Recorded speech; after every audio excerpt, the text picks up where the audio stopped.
I'm okay. I just smoked another to the face, yeah. She wanna stay. Singing to your bitch like I was Drake, yeah. Don't just try to tell me you love me. Can't keep it real if you really don't trust me. Come with a real, you hip in the front seat. Get my meals, I'm gunning for the money. Money in the bank. Come on with a dank. Skrilling in the tank. Rolling with the gang. You sitting out on the sideline tripping. I go to the hole with the rock like Pippin. Yeah. I'm okay. What up? Welcome back to WoodwardSports.com. We at the Woodward Heavyweights. I'm your boy Eazy, joined by my guy Spin Mo Rex. What up, though? JB Smooth, Young Chris joining along. We have a special guest, KoolAid, joining us later on the show too to talk about the stepping down of Dwane Casey, which we predicted, but everyone knew that was going to happen. Yeah.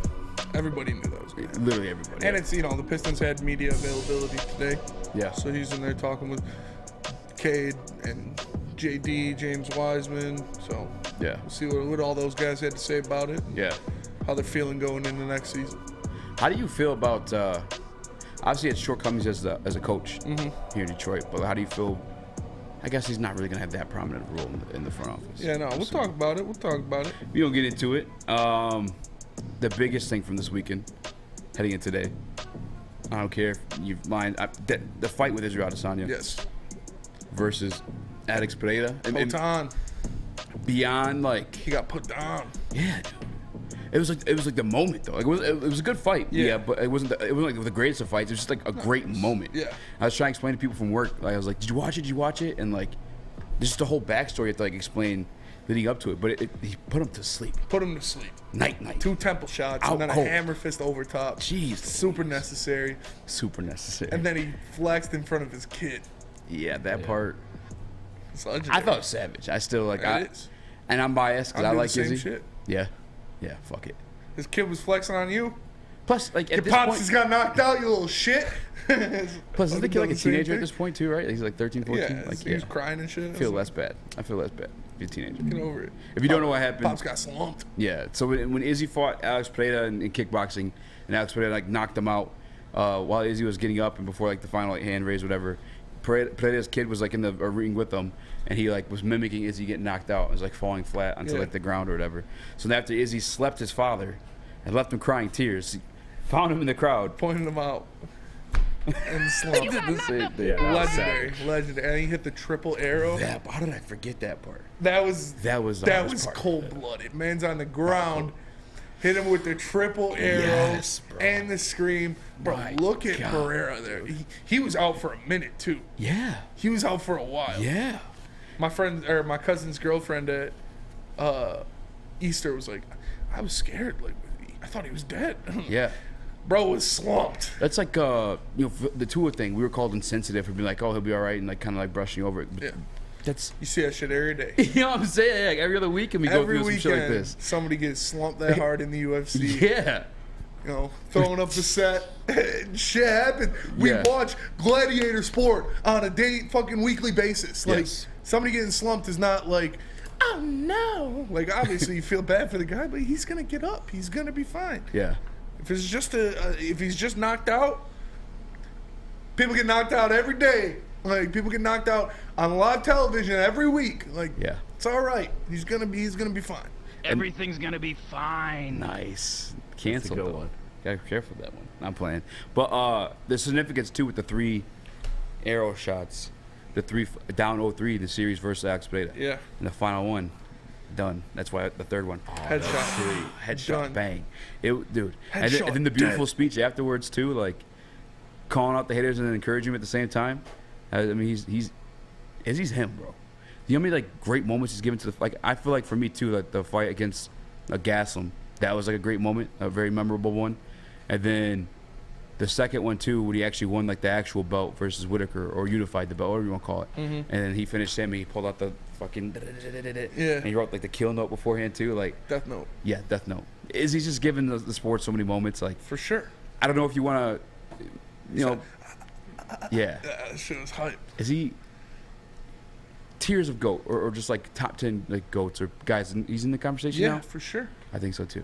He's only the only 2-time middleweight division champion too. Only guy to ever do that. I don't know, man. Just fucking. He was up against it, fam. He was up against it. And he roped the dope. Who ropes a dope in MMA? You don't ever see that shit. Yeah. That was. He's. Yeah. Temple shot. Temple shot. Hammer fist over top. That shit was nasty, bro. Beautiful. It was beautiful. Caught him right in the same spot twice. Lights out. Because he made it look exactly like how he got finished the fight previously. Yeah. That's why I was like, oh, fuck, his leg's done. Like, and he went to the cage. I'm like, this is a fucking horrible way for him to, like, go out. He was catching faking some heavy. He was. I don't know if he's faking. Was he? Well, dude, we saw him dancing afterwards. Yeah, he's going ham. His leg looked good adrenaline, there. Maybe? It was probably adrenaline. And yeah. He was catching him with some nasty leg kicks. Like, yeah. I bet he felt that one for sure. I don't think it was compromised, but he definitely felt it and had to take a step back. I was trying, again, this morning, I was trying to give the backstory to the guys at Dispo, and I'm like, you don't understand. And the first fight's on YouTube for the Freeski. Yeah. So I was showing them, in that fight, remember he rocked him? Mm-hmm. Same punch. Yeah. He dominated that first fight for sure. 4.5 rounds. Yeah. And then he got caught. And that's the scary thing with Potan is that dude is such a monster. He's so big. He's got that stone fucking iron hands that if you catch it, you could be out any time. And that happened to Eazy twice. Once in kickboxing and once where he was winning the entire fight. And then he just got caught. The second fight in kickboxing was like that too. Yeah, that's what I'm saying. It happened to him in kickboxing and then their first UFC fight where he's winning the whole fight. And then he got caught. And this fight, he didn't get caught. He was out for blood. He was wearing the collar. He said, I'm a dog. I'm about to be let loose. And bro showed that power. Like, we knew he had it. Obviously, we saw him finish Bobby Knuckles. Mm-hmm. But since then, who did he really finish? Costa. But by attrition or 1,000 cuts. It was, 1,000 cuts. That's what Izzy's like. He'll poke you. But he could bring that if you want. Like, when he was fighting, like, he was trying to get the title. Like, that's how he was. Oh, yeah. I'm saying he was bringing it like that. And he came out, didn't have the belt, knew he had to get it back, went out there like a warrior, and knocked one of the scariest human beings I've ever seen in my life flat cold. It's sometimes, like, eerie to hear him, like, talk about, like, his life, I guess. Like, and I'm not talking about, like, oh, he used to do this. No, like predicting it. I'm saying, like, he lives his life like Ready Player One. Like, whatever you want to do in life, you go out there and achieve it. He kind of mentioned that, too, in the post-fight interview. You know what I'm saying? Like, stop sitting here hating on people. He's like, I wish you could feel as happy as I am in this moment. But in order to do that, you got to fucking, like, actually achieve your dreams and work hard for them, and which he did. But, like, in the press conferences leading to this shit, he was like, he's like, I'm like, this is like my, because he came back fast. Yeah. 5 months. Usually you get like a medical suspension for at least 6 months after like getting knocked out. His TKO, so I don't know how that worked, but nonetheless, he was, he came back. He's like, this is like, I'm not nervous. He doesn't have my number. Like, this is all part of my story. Yeah. He's like, I am the protagonist. He is my antagonist. Like, this is gonna be part of my comeback. This is not. And he spoke like that too before he became champion. Yeah. And it's sure as shit went out and did it. And the fight before that went pretty much how I thought it was gonna go. Gilbert. And I was sick of like casuals on my Twitter. Like, I posted after I saw. Before we went to Osaka for Mustache's birthday, we were chilling at Stash's house and just watching, like, the preview before the fight started, and they're sitting down, and they interviewed Jorge, and he was looking skinny. But I was like, Jorge's looking skinny. And someone commented, they're like, 170 pounds is 170 pounds. I don't get that. No, there's a difference when you have to cut down to 170 pounds and you lose your mass. Like, Gilbert looked way bigger than Jorge, and you saw that he put that man over his shoulder like 3 times in the fight and dropped him on his head. Yeah, like, Gilbert is. I said he's gonna throw him around, and he went out there and he threw him around. Yeah, and I want Gilbert to get that title shot next, man. Me too. Well, he's gonna get the winner. Back up now for sure. Yeah.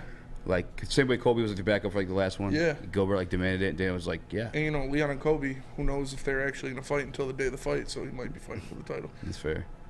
I feel like Colby and Gilbert would be such a banger of a fight, man. Just because Colby's like offensive wrestling, Gilbert's a big jiu-jitsu guy. Like, if you guys don't know, jiu-jitsu is like almost defensive grappling. Like, that's why a lot of it you're in guard, like, on the back, or whatever it is. But Leon's a jiu-jitsu black belt, I'm pretty sure. World champion too. World champion jiu-jitsu. So like he's nasty on the feet. Yep. And the fight. He's so long, bro. Oh, Leon? Paul? Yeah. No, Leon. Oh yeah, he is. Like, his arms is like he just sneaks him in there and catches you on the chin. It's wild. Sniper. Yeah. I'm excited for that one. I want to see Kobe get his ass beat so bad. Our boy, and I don't know if this was our first UFC guest or not on our show. I feel like Rob was on like the network show. Yeah. Well, no. Who? We had Josh Parisian on BDE. No, I'm talking about like on our show, like on Heavyweights. Oh yeah, I think Rob so. Was. Well, we have Buck. But I'm talking about like on the network. Yeah. Yeah. Like a heavyweight like network. I think Rob was the first guest, right? Officially want to know. All right. If you come on this show as a UFC fighter, just know you're winning your next fight. Yeah. By knockout, you're gonna get $50K. I should have texted him. Come on today. Bro. Actually. Yeah, we'll get him. Let's get him tomorrow. Yeah, I'll hit him up. He brought that shit up from the ground, bro. He's wow. Rob? Oh yeah, bro. Yeah, that shit. He brought that up from his knee. Yeah. That was nasty. That jab too. Remember? I don't know if you guys remember when he came on the show. I was like, nastiest jab in the UFC, top 5 jab in the UFC. That bitch was out there too. Yeah, every time Giannis tried to get going, and you heard John Annick, that Rob Font jab, and it's fucking. He snaps the head back every time, bro. It's so, and it's just quick. Like you're not even able to set shit up because you're the fucking like. It's right in your face every time. Every time. So clean. I was so hyped, bro. I was so hyped too, especially because like Giannis is. Yeah, who's the up and comer? He's a banger. Like, and he put that man to the dirt. And Rob was the underdog in that fight too. Oh yeah. Happy to cash out on that money line. No big, I like happy. Shout out to Rob. Same. But also happy because last time we had him on too, we talked about being a father. He had his first daughter, got $50K. Like that's dope, man. Dude, who got the bonuses for that fight? Rob. Yeah. Kevin Gastelum and Chris Curtis. That was a great fight. I think Izzy got. I can't believe that Kevin Gastelum Chris Curtis fight wasn't on the main card and that Rojas Jr. fight was. Yeah. That was disrespectful. I think what it was. You're trying to prop the kid up. Yeah. He wasn't ready for that shit. Yeah, I think it was like a mixture of like that and I think there's like a lot of curiosity in the kid being 18 and in the UFC. You know what I'm saying? So like, maybe people tuned in for that. I mean, I don't know. I don't know how they started think that sometimes. fight after the first 20 seconds. I was like, he's gonna get gassed. Yeah. He was going so hard off rip. Yeah. And he wasn't even getting the takedowns. He wasn't getting the takedowns. He wasn't getting the submissions. I was like, bro, you're just wearing yourself out, kid. Like, I understand you're 18, you want to get after it, but like, you're not ready for this yet. Yeah. And he got outclassed. Were you bummed about Jorge retiring at all? Nah, I mean, it was time. Yeah. I'm not that mad about it. Yeah, he's been out there. Who called him out? Somebody called him out. Kevin Holland. Yeah, Kevin Holland called him out. Yeah, because they got into it at the hotel after weigh-ins and stuff like that. Jorge doesn't want Yeah, no. You don't want that. Not at this point in his career. Kevin Holland, he's got a pair too. Yeah, he does.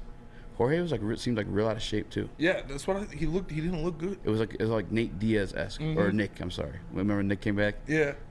And it just was like shit. Just like the sack of pudding in the stomach. Yeah, really, I'm like, what? Because it's crazy though. Because on Instagram he like had 6 packs and shit. Like, was that Photoshop? Like, I don't know.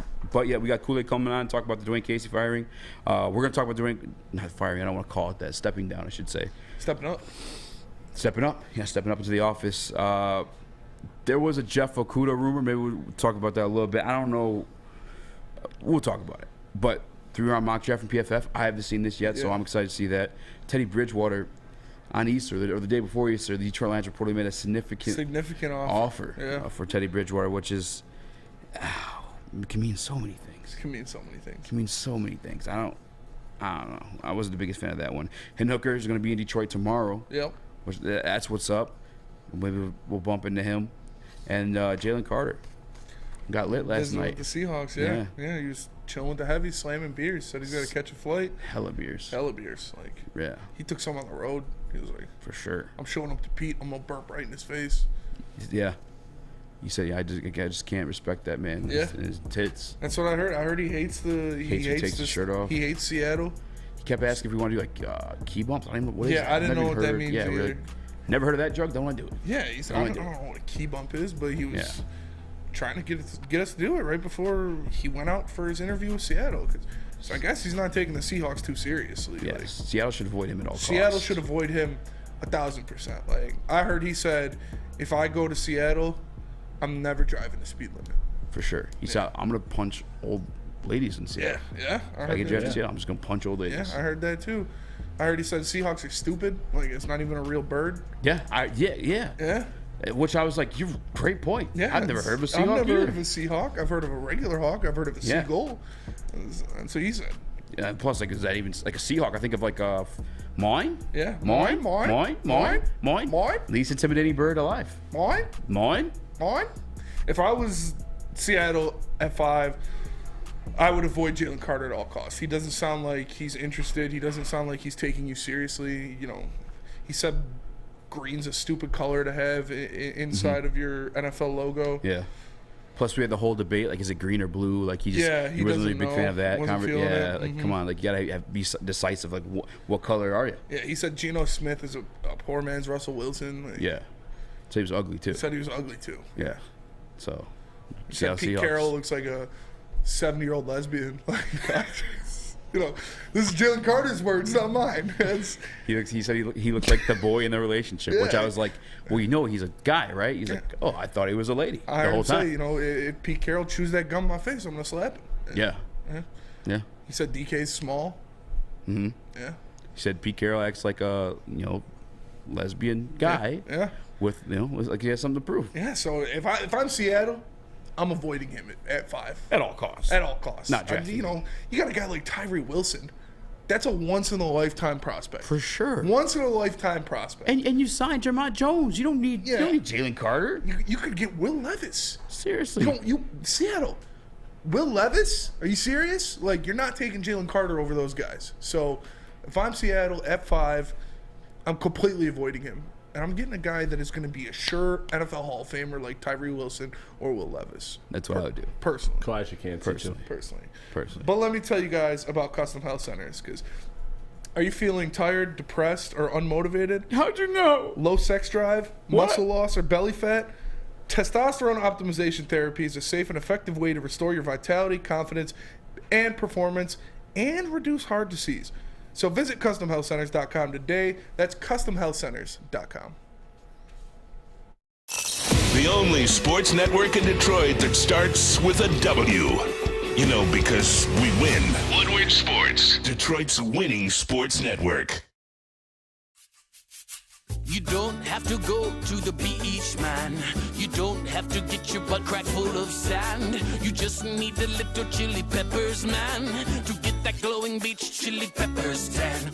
Join the Pepper Club for all the best deals in town. Plus, they will beat all competitors by $5. ChiliPeppersTanning.com. Hottest bulbs, hottest deals, darkest tans. Your vitamin D headquarters. You just need a little chili peppers, man.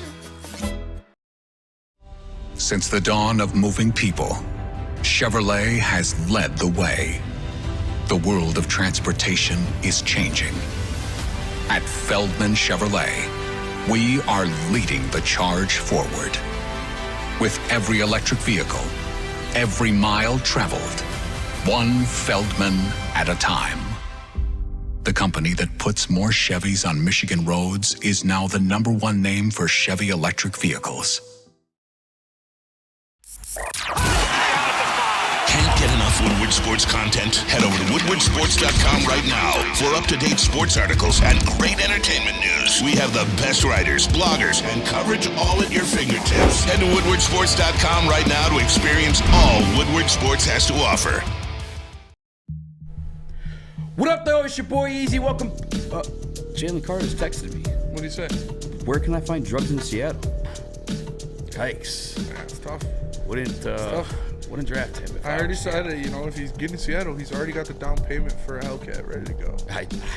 Man, welcome back to Woodward Heavyweights Live, WoodwardSports.com. I'm your boy Eazy, joined by my guy Spin Mo Rex. What up, though? Young Chris, JB Smooth. Yes, we talked about Jalen Carter visiting with the Seattle Seahawks. Which, stay away from Might want to avoid that, Seattle. Might want to avoid that. But remember who put you in the playoffs last year? Seriously, do us a solid and draft Tyree Wilson. Yeah, Tyree Wilson. Come on, stud. Hall of Famer, gold jacket loading. Stud, just like Pete Carroll. Yeah. Anyway. Is that Pete Carroll or Pat Summitt? Hit the like button if you guys haven't already. R.I.P. Pat Summitt. R.I.P. Pat Summitt. She's pretty goated. She's for sure. It's goated. like her and Gino Auriemma are like top of the top. Yeah, the cream of the crop. Thanks. Like button, 5-star reviews if you guys haven't already. We have to. It's been talked about all day, but we have to give our side of this, which we kind of did because we saw it coming. But Dwane Casey officially out as head coach of the Detroit Pistons. What are your guys' reactions to it? Who do you want to replace him? Give me all of it. Dwane Casey's out as the head coach of the Detroit Pistons. He's moving up, obviously, to take a role in the front office, which is yet to be established what that is. I'm sure it has to do with something with player development or player acquisition, but it was time. It was time. We all saw the writing on the wall. You can't have the worst record in the history of the organization and then keep your job. You can't continue to have losing seasons and keep your job. So I think we all saw it coming, and it was a good move for the Pistons to do it now and bring him up to the front office because he is Troy Weaver's guy. We've heard that from our very own KoolAid. And Troy Weaver respects him a lot. He trusts him a lot, and that's a big thing. Now, when you're looking at people to replace him, there's been a lot of names thrown around, and I'm about as certain with who I want on the Pistons as I am as who I want number 6 overall. Because you know me, I've been Jalen Carter down. Mm-hmm. You know, Gucci on my feet. Jalen Carter on my feet. Like, want him at 6. And I want Ime Udoka as the next head coach of the Detroit Pistons.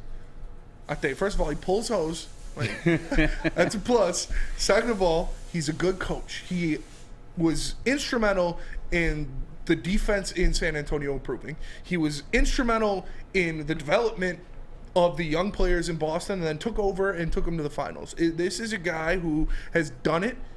He can connect with these guys on a younger level, and he can show them some game. You know, they're out there in the club. They're saying, you want to see me pull that baddie over there? He can get our boys some tail. But in all seriousness, I want Ime Udoka. I've heard, other than that, that's my number one big gap between that. Jerry Stackhouse, I don't mind. It's... I looked into that too. And I saw Jay Wright floating around there. Mm-hmm. And I don't know how that would work. Obviously, I haven't seen him, as an NBA coach, but the man's a damn good coach. So if you can't get Udoka, Stack, or Jay Wright are up there for me. Yeah. Chris was talking about Nick Nurse last week. Mm-hmm. Is that still out there too? I mean, what's going on in the conversation? Well, he's got 100%. There's leave Toronto first. Yeah, people have been saying Billups too, but isn't Billups still with the Blazers? Am I tripping? Okay. I don't want Chauncey. I don't. All due respect to Chauncey, fantastic player. Obviously led us to a championship. Not a great head coach. Yeah. It's what it is. He had a team that should have made the playoffs this year, and they felt he had Damian Lillard averaging 32 points a game.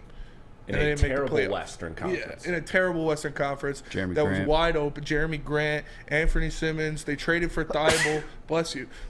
I like Shaden Sharp. He was. Bless you. I've seen both of those. That's nasty. But honestly, bro, spraying the clip. But they traded for Thibault. They've got Nurkic, who's a solid player. He was in and out of the lineup. But that roster should have been a playoff team, and it wasn't. So I respect Chauncey.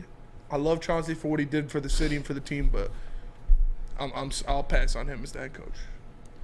I'm not. I don't want to say I pass on Chauncey just quite yet, but he's still got to leave the Blazers. The Blazers got to part ways with him before he's even part of the conversation. Same way with your guy Nick Nurse too, but.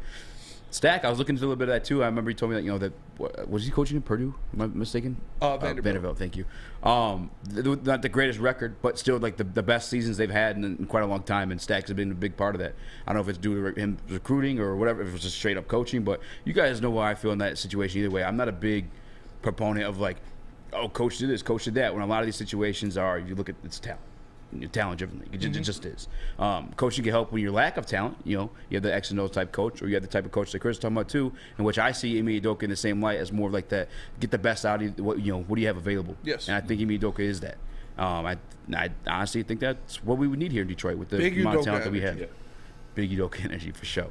Chris, what is your reaction to Dwane Casey moving on up? I'm happy for Casey, and I'm happy that Troy Weaver handled it the way he did, rather than just firing him throughout the season. Yeah. It was a very respectful. It was a first class.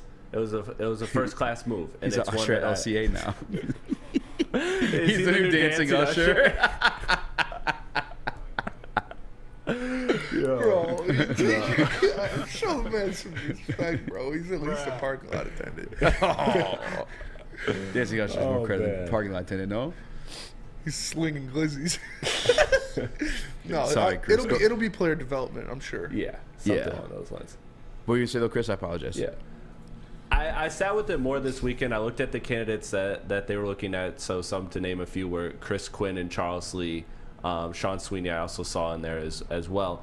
But I believe it's Udoka for the reasons that Spence mentioned. Number one, coming from the pop tree, I'll trust anything on that. I'll trust anything on that. And then number two, Actually, I have this graphic here to show you guys. So remember back in 2018 when the Pistons chose Dwane Casey as a coach, Ime Udoka was a finalist. Yeah, was a finalist among the coaching candidates. So Troy Weaver obviously has the interest in Udoka, and Udoka in his one season certainly showed why he should be a head coach in the NBA. So I believe that, and on top of the fact that if you really want to win, because there's two options, you can either take a new coach, a guy who has never coached in the NBA before, or you can take something that's somewhat of a known product. And I think Gores and his frustration and overall just the Pistons wanting to be good, the easier, safer pick is Udoka. On top of obviously the qualifications that we brought to the table. So to me, he is, like Spencer said, the clear and away home run #1, my consensus pick. But outside of that, there are some other good coaching candidates. But I believe that Udoka is the one and should be the one. And I'd be interested to see how interested he is in joining the Pistons, because we haven't heard that side of it. I just say bring in Ime Udoka. Just make sure your girl's by you at all times. That's what I'm saying. Just let him cook. Like, he is. Keep him on a leash. Yeah, keep him close, because that man's got some riz. But you think that's how he's like motivating his players? Is like, yo, if you don't get this shit right, I'm gonna fuck your bitch, fuck your family. moms. I'm gonna fuck the shit out of your mom. You don't get this shit right. Hey, Neil Long ain't even in the way no more. What? Neil Long ain't even in the way no more. That's done. So now he's savage mode. It's true. Straight savage mode. I do wanna ask this though, because Motor City Cruise obviously had the situation with their GM where I don't know if you guys remember, but he was fired like earlier in this year due to like similar situation to Ime Udoka. Do you think that like gives the Pistons organization like reservation in making the move like that? Nah, I don't think so. I think they need to be focused on winning. Yeah. And that he gives you the best chance to win. He's proven it. Plus, you remember when Cade and I don't know if Ivy was there, but I remember the Pistons specifically showing up to the Eastern Conference Finals to watch either the Eastern Conference Finals or the actual finals. And then Cade and Stu. It was the Eastern Conference Finals. Yeah, and it was eerily similar to that time that Isaiah and Joe and them did the same exact thing. And you got to imagine Cade probably had an admiration for Ime Udoka in that moment too. And does Cade have a say in this too, being like the perceived star? Yeah. Or does he even like earn that type of respect either? I don't think they'll definitely talk to him, but he's not a swing vote. That's the home run hire for me though. Also, one more reason to go with Udoka over another coach is specifically like Nick Nurse, like an X's and O's guy, is that you look at what Brad Stevens was, and he was a coach before Udoka. He was a great X's and O's coach. Had all the talent in the world. First year with Udoka, you get to finals. I think that players, you need X's and O's guys in the locker room for sure, but at the end of the day, I think the guys that reach the players the most are the best coaches in the NBA, and I think Udoka certainly has that ability. Yeah, imagine, I saw a comment in the chat, QT, don't let your girls work for the Pistons organization if Udoka's hired. Imagine Ime Udoka gets hired, you go home, your girl's like, I just got an acceptance letter to the Pistons. They want me as a secretary. It's like, damn, got me.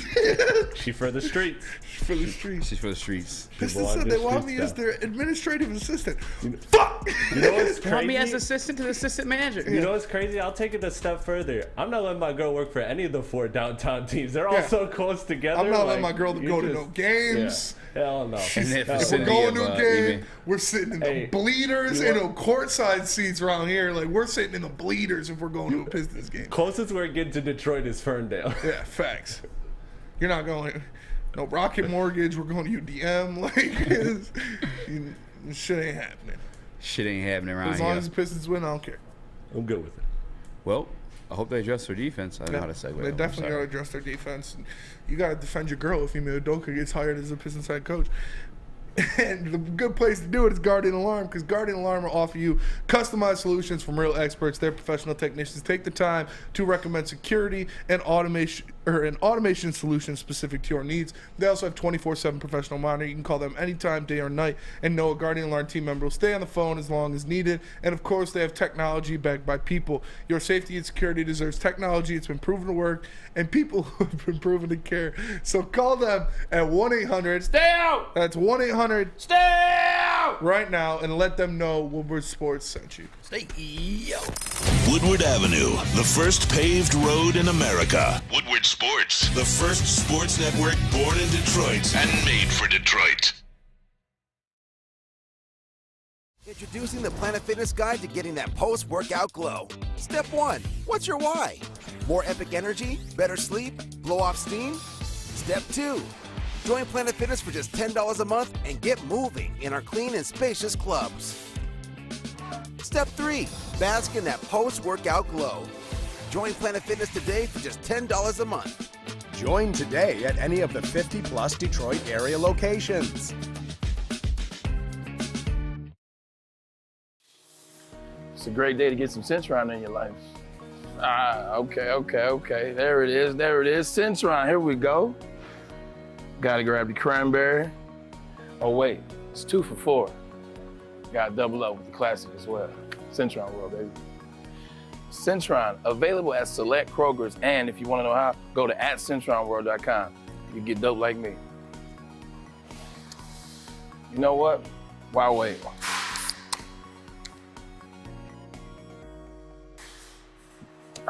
Great taste, guaranteed.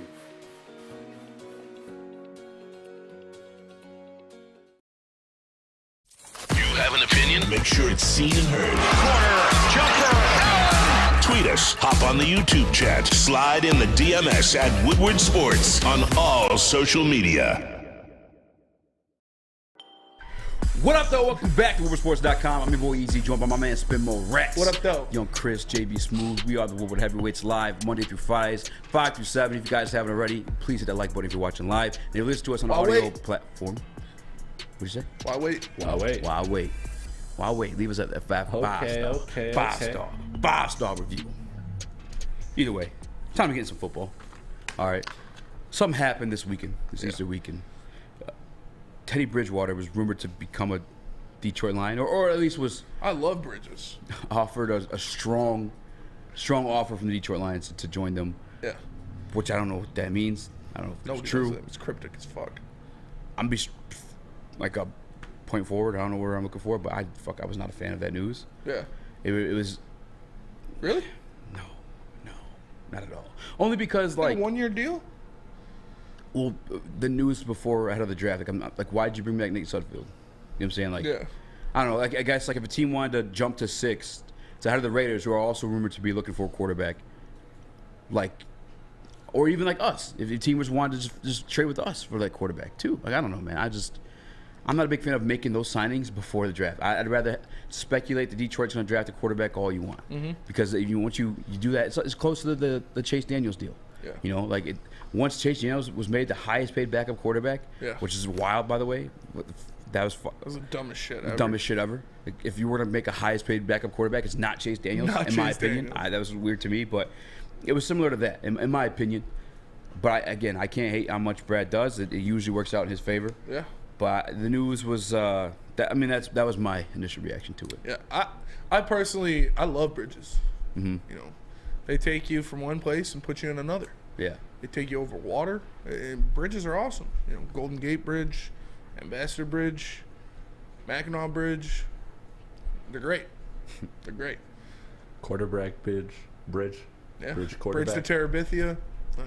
Yeah. I love bridges. London Bridge. Falling down. Yeah. Queensbridge. Yeah. If we're being honest though, go ahead. I'm sorry. No, I was just being. Was something in there? Stone Bill Walton. Bill Walton did that on live TV for like 20 minutes. Really? Great. He was calling an MSU game. Miles Bridges was playing. Wow. And he was like, I love bridges. They take you everywhere. You need to go somewhere, you take a bridge. I was like, bro, Bill, how much weed did you smoke before you went on air today? But no, I don't mind them offering a deal to Teddy Bridgewater. I understand that what you said, like, you want to keep it under wraps. You want to make sure what you're doing isn't, picked up by any other teams. But they haven't signed him. They haven't done anything yet.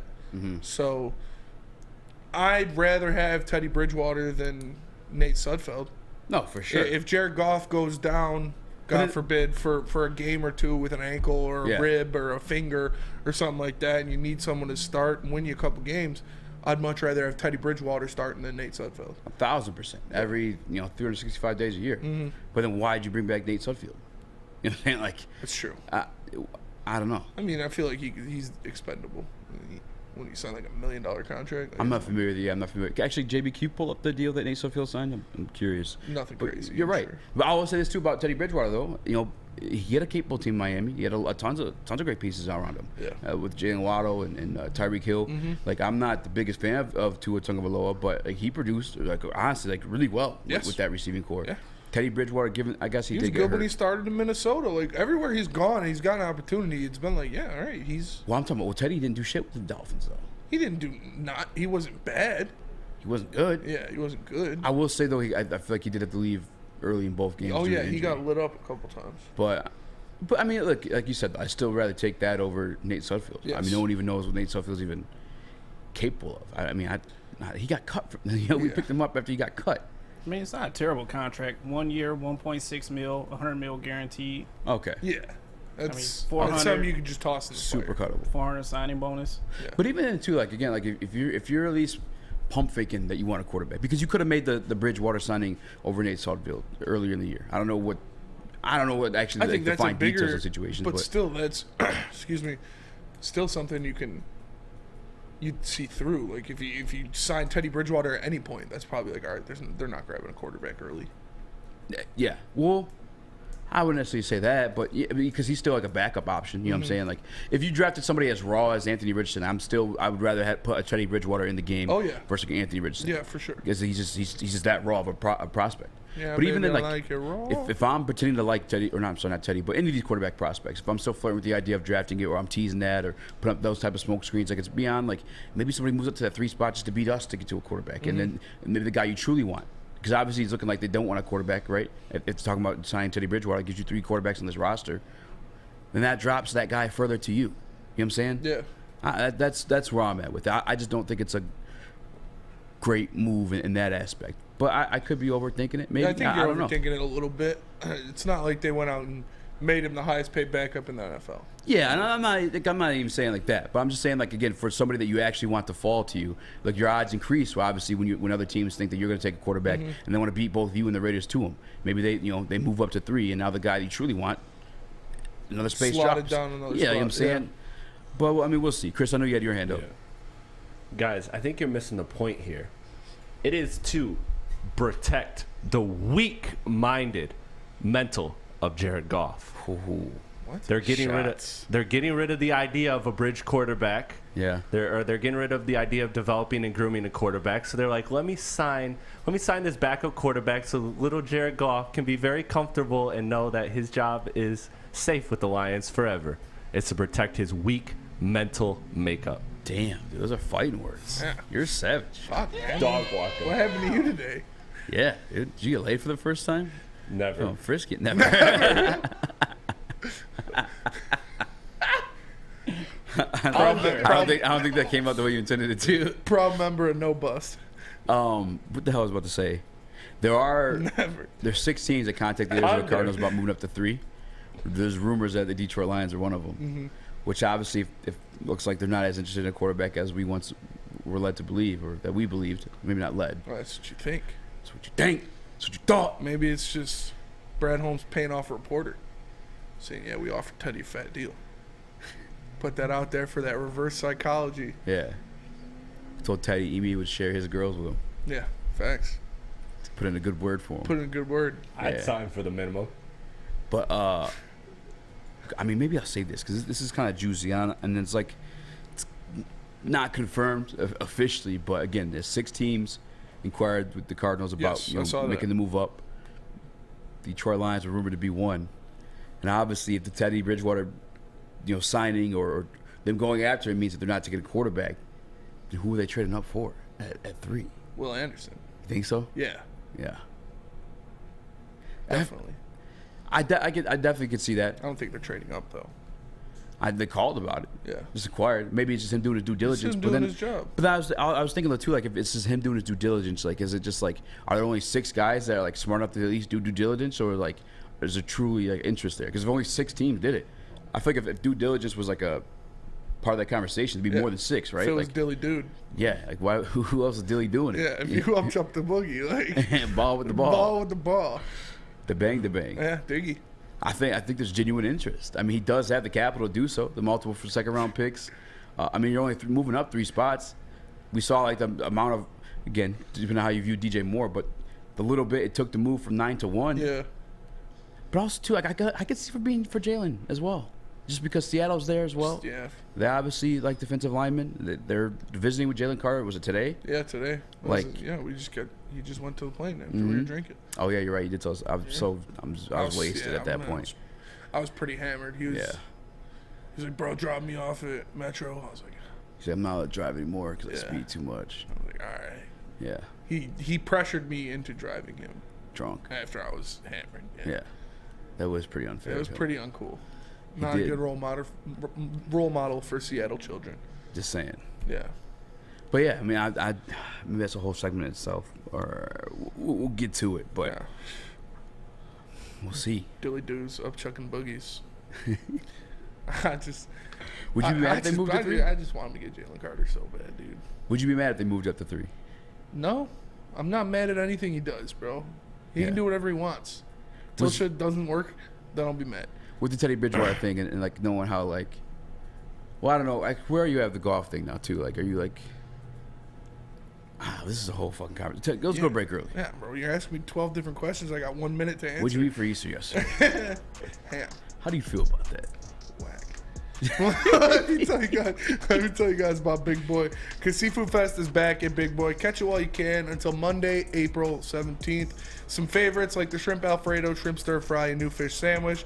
Don't forget the all-you-can-eat fish buffet on Friday nights. So go to your local Big Boy today and satisfy those taste buds. Love Woodward Sports? Love wearing clothes? Then you should be wearing Woodward Sports clothes. Check out our full line of merch at woodwardsports.com. Just click on shop. We have all your favorite designs, like Dan Campbell kneecaps, Beverly Hills Golf, Woodward Golf, and of course, our own logoed out merchandise. Men, women, infants, kids, all love Woodward Sports. Impress your friends. Impress your boss. Impress your dog. Buy Woodward Sports merch today. When it comes to making your haircut truly an experience, there's no better place than Lady Jane's Haircuts for Men. Come to any one of our 26 Metro Detroit locations for an award-winning haircut experience and qualify for a chance to win a down payment for your dream home up to $200,000. Our precision haircut and talented stylists will have you looking good, feeling good, and give you a chance to change your life forever. Lady Jane's Haircuts for Men, open 7 days a week. Walk in anytime. It's wicked awesome. Get a shot up. This is for the win. All of Detroit's sports teams live on Woodward. All of Detroit's sports coverage lives on Woodward Sports. Driving the best in Detroit sports coverage. Chili Peppers Tanning is where you'll find the cleanest salons in the D's. Spotless, sanitized rooms with trained and certified tanning professionals.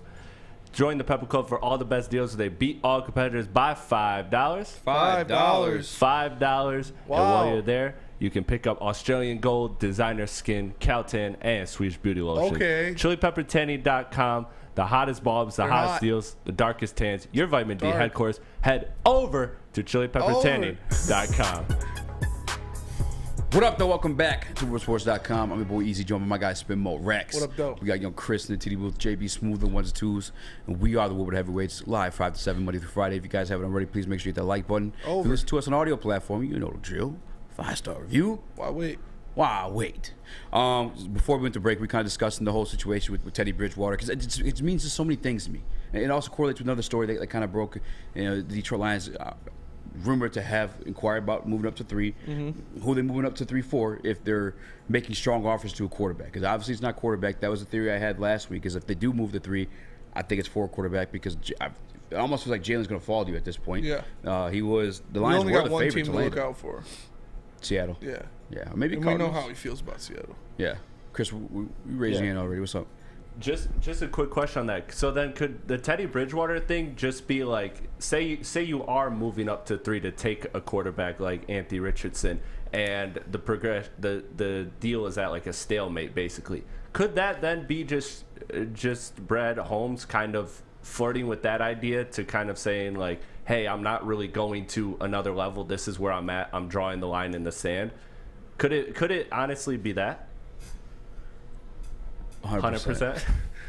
Sorry, I see how your face. You saw him like it's his fault. Your face was 100%. Those are SEC ranks. Who cares? Still, I mean, SEC is the best football league in college, so pretty good. 100%. Who cares? 100%, Chris. I have some Teddy Bridgewater numbers too, by the way. So I'm sorry, Chris. 2 games played. I know quarterback record is like not really a thing, but 0-2 in the games, 683 yards, 4 touchdowns and 4 interceptions. Teddy Bridge, not the greatest performance. Like he's a backup. And then here's the other thing That's too. why he's a backup. If you made this, because this is all like, I'm not challenging the validity of the rumor. I'm sure like an offer was made for Teddy Bridgewater, but if it's rumored to be a strong offer, I feel like that almost makes it like the best offer. Yeah. He took it. Why? Yeah. Why didn't he accept it? Exactly. You know? Why? Because it was fake. It's not real. It was a facade created by Brad Holmes to make them think, oh, the Lions don't want a quarterback. Oh, yeah, we could trade with them at 3, get 6, and then we'll still be able to get our quarterback because they won't take him.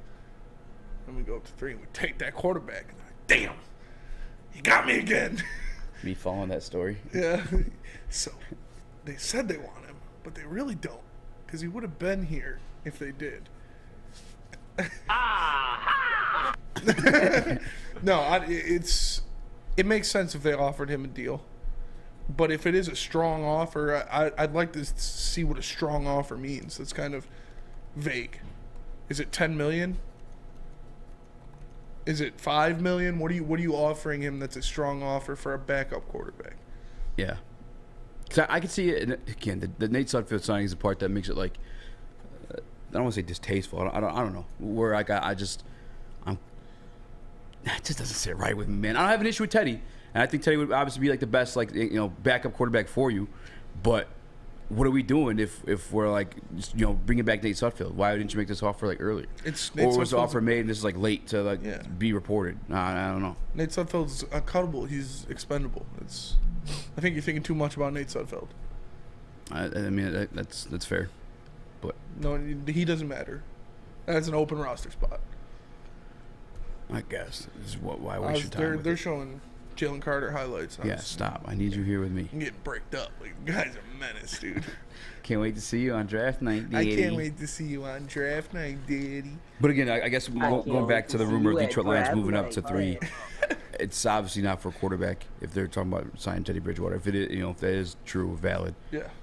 Is it Will Anderson, or could you see him making the move for Jalen Carter? I don't think they'd make the move for Jalen Carter all the way up to 3. Because he's still rumored to be a top 10 pick. Yeah, I mean, he's going to be a top 10 pick. Yeah. He's going to be a top 7 pick. Drew Rosenhaus is plugged up. He's going to be a top 6 pick because he's going either 5 or 6. To be honest with you, actually, let's do like a fun thought exercise, and this is spur of the moment, so it's not that fair to you. Chicken piccata. Name another NFL agent other than Drew Rosenhaus. What was the dude's name that was calling for Lamar? Lamar's mom, Miss Jackson. No, so could you name another NFL agent? No. Not off the top of your head, right? Like so Drew's him, right? Yeah. He's like the guy in the NFL in terms of like agents. If he's saying he's not interviewing outside top 10, especially in the predicament that Jalen Carter's in, like I don't think it's out of the realm that the move to 3 would be for Carter. Yeah. I just think he's the bigger need. It's the biggest need on the team. We've talked about that in depth, and it is the biggest hole on the team is interior defensive line. He is the best of the best at that position. Take all character issues out of it. He's top 3 pick. Yeah, as a prospect. Yes. Even above these quarterbacks, if you're just power ranking players, what they're going to be in the NFL draft, he was arguably 1 or 2 on most draft boards ahead of time. So I'm not taking Jalen Carter out of it if they do make the move to 3. Who's to know if they would have to definitely give up 6 in that situation. Yes, but 1,000%. What? Unless they're giving up 4 first-rounders. Yeah, because I wouldn't want your next year if you're grabbing Jalen Carter. Yeah, and you're already projected to win the division. Unless they're giving 18 in next year, maybe because 2 first. But then you're a team that's in the top 10 because they suck. Mm-hmm. But I don't know. Cardinals do need a lot. Cardinals do need a lot. A lot. I mean, I could even no more Chandler Jones, no more J.J. Watt. I don't even know who's on that defense anymore. Yeah, I mean, they got Buda Baker. They got Simmons. That's about it. Yeah, I can't think of any. Like, they're in need of, like, building a lot. Mm-hmm. They're going to have a down year this year, too. So, like again, because Kyler's definitely not starting the season. He tore his ACL, later in the season? I don't know what the Cardinals are doing. And they can't even trade Kyler. Like, nobody's trading for Kyler. Yeah. He's injury prone. He's 5'4". He's getting paid a ridiculous amount of money. Like, yeah, you're not getting out of that contract. And you're definitely not drafting a quarterback to, like... No, not a chance. Yeah. Because his, like, heavily, like, guaranteed, too. Yeah. Yeah, Cardinals it's very interesting. The part that made it interesting, too, is, like, it felt like a serious consideration from the Detroit Lions. Again, if this rumor is true. Because there's only 6 teams that did it. Yeah. If it was just due diligence, like, if that feels like common practice of GMs. But if it's only 6 teams, then maybe it's not. Maybe it's not. No, I feel like at this point, if you're calling the Cardinals, it's not just due to diligence. Like, you're calling. Not dilly doing the due diligence. Like, you're calling to see how much it would take because you're honestly interested, because you have some thoughts about it, because you want that guy. And especially for the Lions, like, you got to think it wouldn't take much, like you said, to move up 3 spots. I cannot see it taking a lot. So, or there's this too. What if he's, like, just trying to get a feel for, like, what picks in the top 10 are going for at that point? You know, like, he's making the call to 3, like, what's it take to move to 3 because somebody calls him at 6, he wants to know, like, what he can hold over him, or maybe who's interested. Because, like, you call him to 3, and you're like, I don't know, Brad, you know, this team is offering this. You know, the Raiders are offering this amount. Oh. So now he knows, the Raiders are trading up. Yeah, the Raiders are trying to move up. You know what I'm saying? Like, maybe it's one of those then moves, he gets too. on the phone with the Raiders. Hey, if 3 doesn't work out, you want 6? Exactly. Yeah. You know what I'm saying? Like, maybe it's one of those moves, too. He's an evil genius. I'm sure he's a fucking evil genius. Yeah. He's a villain. That's the dilly do what he's doing. He's doing that dilly do. Unless they really like Will Anderson. Dimmadug, Dimmadome. Dimsdale, Dimmadome. Yeah. Ah, Timmy. Blubber nuggets. They're chewy. Dude, we need meds. Like, I'm on it. I'm trying. I gotta get you on. I know. Got you watching the TV. Yeah. You're pointing while Chris is talking. I gotta give him 100%. Sitting here like Stevie Wonder. And the I don't know. I guess man have been doing jokes about Stevie Wonder. That shit's not fucking funny, dog. It's just not funny, dog.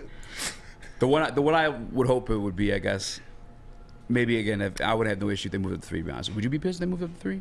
No, I would not be. But like I said, dude, the guy has blank check. He's got free reign. He can do whatever he wants. Yeah. Unless it's proves to be something stupid, doesn't work out, then you'll question. But you have no reason to question any of his decisions up until now. Everything he's done has been good and worked out. So, moves up to 3 and drafts Hendon Hooker. Yeah, I would be upset. But don't know, right? Yeah. Not playing. Obviously, that's not a thing. Number 3 overall, Quentin Johnston. Yeah. By the way, did you see the report from Bleacher Report, oddly enough? But Quentin Johnston is the only. I'm sorry, no. JSN is the only guy that. What are you doing? Stop being fucking a cousin for 15 seconds. Jesus Christ, man. We gotta show it to. It's the warm weather. It's got me tweaking. I can't even complete a thought because you're fucking spazzing out. I don't know now. Thanks. About JSN. Oh, he's the only receiver with a first-round grade, I guess, I did by see a lot that. of teams. Yeah. I don't know if it was by a lot of teams, but it was by... most teams. At least that's how it was reported as. I forget who it was. I definitely saw a couple teams say it, but... Either way, best case scenario in my eyes, I guess, thinking of Troy as like an evil genius, like you said, is like... Brad. Brad. He's calling the 3 just to see, like, who's calling the 3. You know what I'm saying? Yeah, who's trying to move up. Yeah, you know? Exposing some hands a little bit. Calls him back. Hey, we don't want that shit. Stay at your number. You're not getting 3. He's fake calling his other teams too. Yeah, he's probably got some burner cell phones with area codes from every different NFL city, so he can pretend to call in as a different organization. 6 really feels like where like the fun in the draft like starts though, because like everything else is like you're locked in. Top 5 is pretty cut and dry. Like, you know, there's 3 quarterbacks: Carter and Anderson. Yeah. After that, it's a roll of the dice. 6 is like where the party's popping, and that's why I think, you know, maybe one of those guys falls out of top 5. Obviously, Jalen Carter would be like the name you put the money on in that scenario. That 6 is the hot spot for it. I don't know. There's we gonna see. A lot of questions. We gonna see. 2 more weeks, right? 3 more weeks. Mama ain't raised you right. Yeah. Oh, fuck, dude, it's close. It's getting close. This shit came faster. Fast. Why? Much faster than last year. Usually feels like, because we have expectations this year, and we're geeked up. Yeah. And we're getting older. Yeah. So. And again, too, like 6 again is like there's so many options. Time flies when you're having fun. Is it? I feel like it goes slower when you're older. I mean, it goes faster. I feel like days get slower, but years go faster. Yeah. That's true as fuck. Yeah. Damn, that's sad. Cry. Let me tell you guys about SMA. SMA are the sports marketing agency, helps spread awareness about mental health and substance abuse. Their new podcast, This is the S Word, helps fight the stigma about seeking help. So if you or someone you know is struggling, head to thesportsma.com and get the help you deserve. Saturdays at 1 p.m. Make sure you're watching WoodwardSports.com for our new show, Chompin' Puck. He shoots! He scores! With 4-time Stanley Cup champion Darren McCarty and Michael Gentry. Chompin' Puck is taking the Detroit hockey community and giving them a voice. Pros to Joes. You'll get the best Detroit hockey coverage around. Chompin' Puck. Saturdays 1 p.m. on WoodwardSports.com. By now you know me, Christina Gennari, as the obvious choice in real estate. And you know my website, soldchristina.com, as your #1 resource for buying or selling your home. Myself, along with my amazing staff, pride ourselves on making your home buying and selling experience a relaxing and easy one. Come see why we are the obvious choice. Christina Gennari at soldchristina.com, the obvious choice in real estate. 3 NBA championships. Detroit fans were there. 11 Stanley Cups. Detroit fans were there. 4 World Series wins. Detroit fans were there. And that one Lions playoff win in 1991? Yeah, Detroit fans were there. Woodward Sports, where the fans are. What up, though? Welcome back to WoodwardSports.com. I'm your boy Eazy, joined by my guy Spinmo Rex. We got young Chris, JB Smooth and 1s, 2s. I just dropped the pen. I stay fumbling pins in these intros, man. I was fucking throwing things everywhere. Hit that 5-star review. You guys listen to us on audio platform, and the like button if you listen to us live. It really means a lot. The boys got out the mud, so we appreciate you guys continuing to support us. We do. We talked about some rumors, some Detroit Lions rumors in the last segment, and the rumors are continuing to swirl a little bit. This one from a sketchier source than the others. But Chris, if you throw up the tweet about what? Not a little sketchier. There's no source. Yeah. Sketchy source. Sources trust me. Sources trust me, bro. Sources definitely trust me, bro. But it does spark an interesting conversation. Here's a tweet from a sketchy source. NFL notifications. By the way, if you go to this Twitter profile, the new verification situation is kind of weird. It says this user's blue. Yeah, exactly. Like because they subscribed to Twitter Blue or were previously verified. It's definitely because they subscribed to Twitter Blue. Yeah. Why would you make that a thing though? Why would you put Elon's a nut job? He's a little bit of a nut job, but he mentions that the Detroit Lions are currently shopping around Jeff Okudah, and they're looking for a 3rd-round pick. Or hold on, let me read that for me real quick, actually. Execs around the league believe that the value for the former #3 overall pick is only a 3rd-round pick. Okudah was selected over promising young quarterbacks Tua, Justin Herbert, and Jalen Hurts. Only a 3rd-round pick. Yeah, if he moves, and again, I'm cool with Jeff Okudah staying. I've never been like a big Jeff Okudah basher. I've always been like kind of like realistic about a situation here, and I think he performed pretty well last year too. But if you were to get a 3rd-round pick out of Jeff Okudah, that's Dombrowski levels of fucking trading. That'd be a great pull. I mean, the #1, the #2, #3, whoever you want to place him. Jalen Ramsey's he's a top 3, top 5 cornerback in this league. Mm-hmm. He just went for a 3rd-round pick. Yeah. If you're able to get a 3rd-round pick out of a guy who's on his last barely deal. produced and rarely produced, yeah, on the last year of his deal, with a fat cap hit, by the way, too. Unless you're taking the bulk of it, you're god tier. That's a god tier GMO. Is Jeff Okudah really going to go for a 3rd-round pick? Because if he is, let's do it. Fuck it. I don't think he will. I don't see First it that of way. all, I don't see them shopping him. I need to see it from a credible source. I need to see it from someone who is tied in with some kind of NFL community before I believe it. But if you get a 3rd-round pick for him, that'd be pretty amazing. I doubt you get that kind of return. Like, I just don't even, and that's what makes this, like, beyond, like, I was never hearing about this fucking place. And the NFL notifications is called, and you go to their page, and then, like, the pinned tweet is like, tweets we got right. Like, yeah. I swear, we're real. Like, that's what's screaming out to me. Proving our sources. Yeah, threads of, like, when we called it, it's, like, the most obvious shit, too. Like, Derek Carr to the Saints. Like that was the first and only team he was like rumored to go to. Of no shit on that one. But either way, on top of that, like to like lose more credibility is when you say this guy's worth a third-round pick. All due respect to Jeff Okudah. Yeah. Come on, I mean, what the? Jalen Ramsey just went for a third-round pick. Yeah. How is this guy worth a third-round pick? Yeah, it's.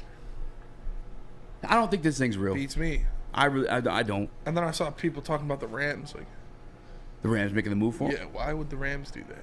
Do they even have? Oh, I guess they do have a third-round pick from Miami now. Do they? I mean, barely.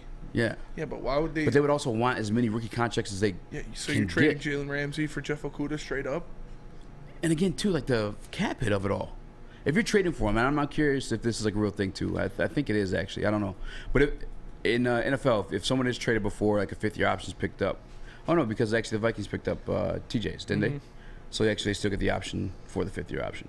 This is not happening. JB Smooth. What is the trade value of Jeff Okudah in your eyes, and what are you thinking about this? I don't see what's so wrong with a third-round pick if he were to go for a third-round pick. I feel like you're saying he's not really worth it, but then again, I mean, I don't know. I personally don't think that the Lions are shopping him. In all honesty, I think this is just a rumor just floating around here. But I would like to see him back here. But once again, I said this earlier, it all depends on the future Brad sees for this Detroit Lions team. Is he a fit moving forward, and does the money work out moving forward as well? He is on that contract year, so it's like you don't want to extend him too much, but then again, you don't want to just shortchange him a little bit as well too. Yeah, I agree. This is not a source I'm going to trust. Like NFL notifications, we pay $5 so we get the check mark. Like it's not something that I'm going to trust. Why would the Lions be shopping him now? I mean, probably with all of the cornerback signings is why, and potential to grab somebody in the draft. But I can't see him going for you just said it, man. Jalen Ramsey went for a third-round pick. Yeah, that does not equate for Jeff Okudah in all due respect. And I'm making a poll right now too because there's like again multiple ways of looking at this. Like it's like one, is he worth a third-round pick? Which obviously I think us in this room think he's not. Chris, I don't know if you want to speak on that one too, but there's also like, if he is that something you hang on to, or maybe give him the opportunity to compete, or just at least maybe bring up his stock to that, during the actual season. I mean, I don't know, man. I don't think this, like you said, I think it's more jive turkey, more BS. You call me a JT? Call me a jive turkey. I'm not really buying it, but it raised like an interesting question. Like, is this guy actually worth a third-round pick? Because the other thing too, like this makes sense on paper, right? Detroit Lions signed plenty of DBs and heading into like this offseason or into this season, and Jeff Okudah then becomes expendable at that point. But if you look at like OTC, or the contract itself, like for most first-round picks, it's guaranteed. Yeah. It's guaranteed money. So like the Lions have to work out something where they're paying half of it, or what the receiving team's like willing to pay it. And Brad still kind of spoke highly of Jeff in the offseason meetings too. He also spoke about talking to Jared about drafting a quarterback. Mm-hmm. So like, does that make the Teddy Bridgewater BS too? I mean, we don't know what the hell is going on. We don't with Brad Holmes and the Detroit Lions. But you know what that's a sign of? A competent front office. Yes. Honestly, because with Millen and with Quinn, you were able to just be like, all right, this is what they're doing. Mm-hmm. Here's when they're going to do it. Yeah. And this is why they're cousins. And with this front office, you're just like, I don't know what the hell's going on, but it's probably going to work. And I'm just here for the ride. What is his trade value to, though, if they were shopping Jeff Okudah? 4th or 5th. Probably 5th, yeah. Yeah. They'd be lucky to even get that almost. I know all due respect to Jeff. Because, again, the contract was part of it, too.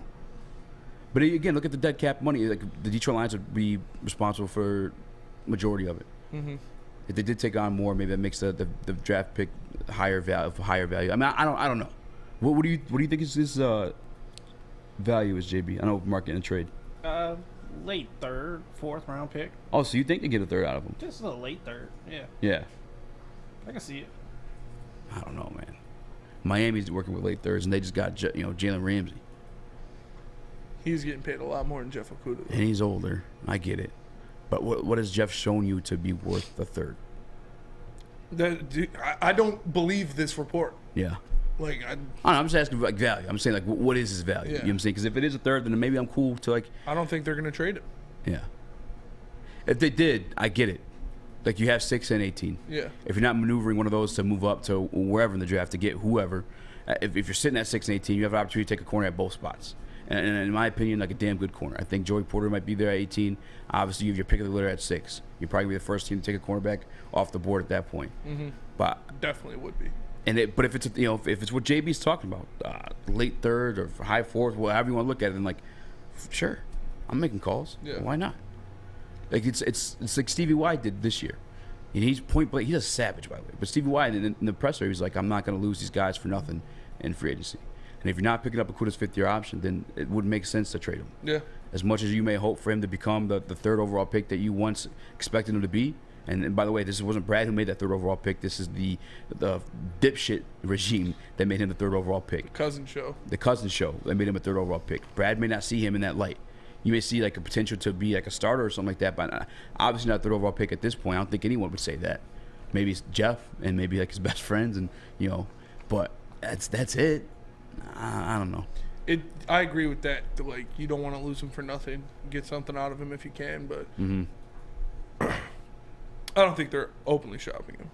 I think it's more value as that trade or more value on this team this year, because if they sign Teddy Bridgewater, they have intentions to compete, right? They already have contentions to compete. Yeah.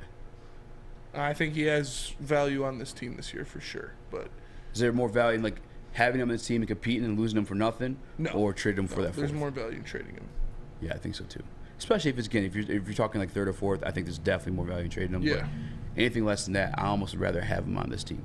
I really feel like he could, up until my man Mosley gets healthy, could compete and maybe start on the other side of the field in the beginning of the season. Yeah. Again, I think Mosley eventually would probably usurp him in there. I think Dan Campbell mentioned that too. You got Mosley, Okudah, and Jerry all fighting for that spot. Yeah, that's. And remember how highly we think pretty of Jerry. crowded. I think pretty fucking highly of Jerry. Yeah, well. I like Jerry a lot. I'm trying to think. I guess I'd have to watch tape of Mosley. I haven't at all. Chris, were you gonna say something? No.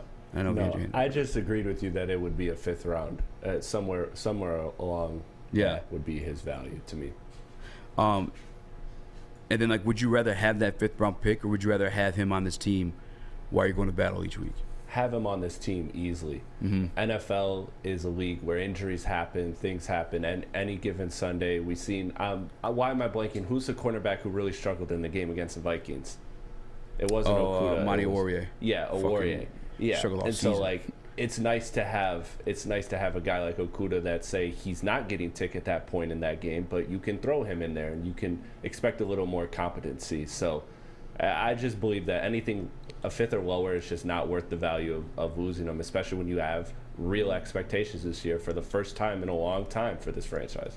Now, what about the idea of just losing them for nothing then at that point? Yeah.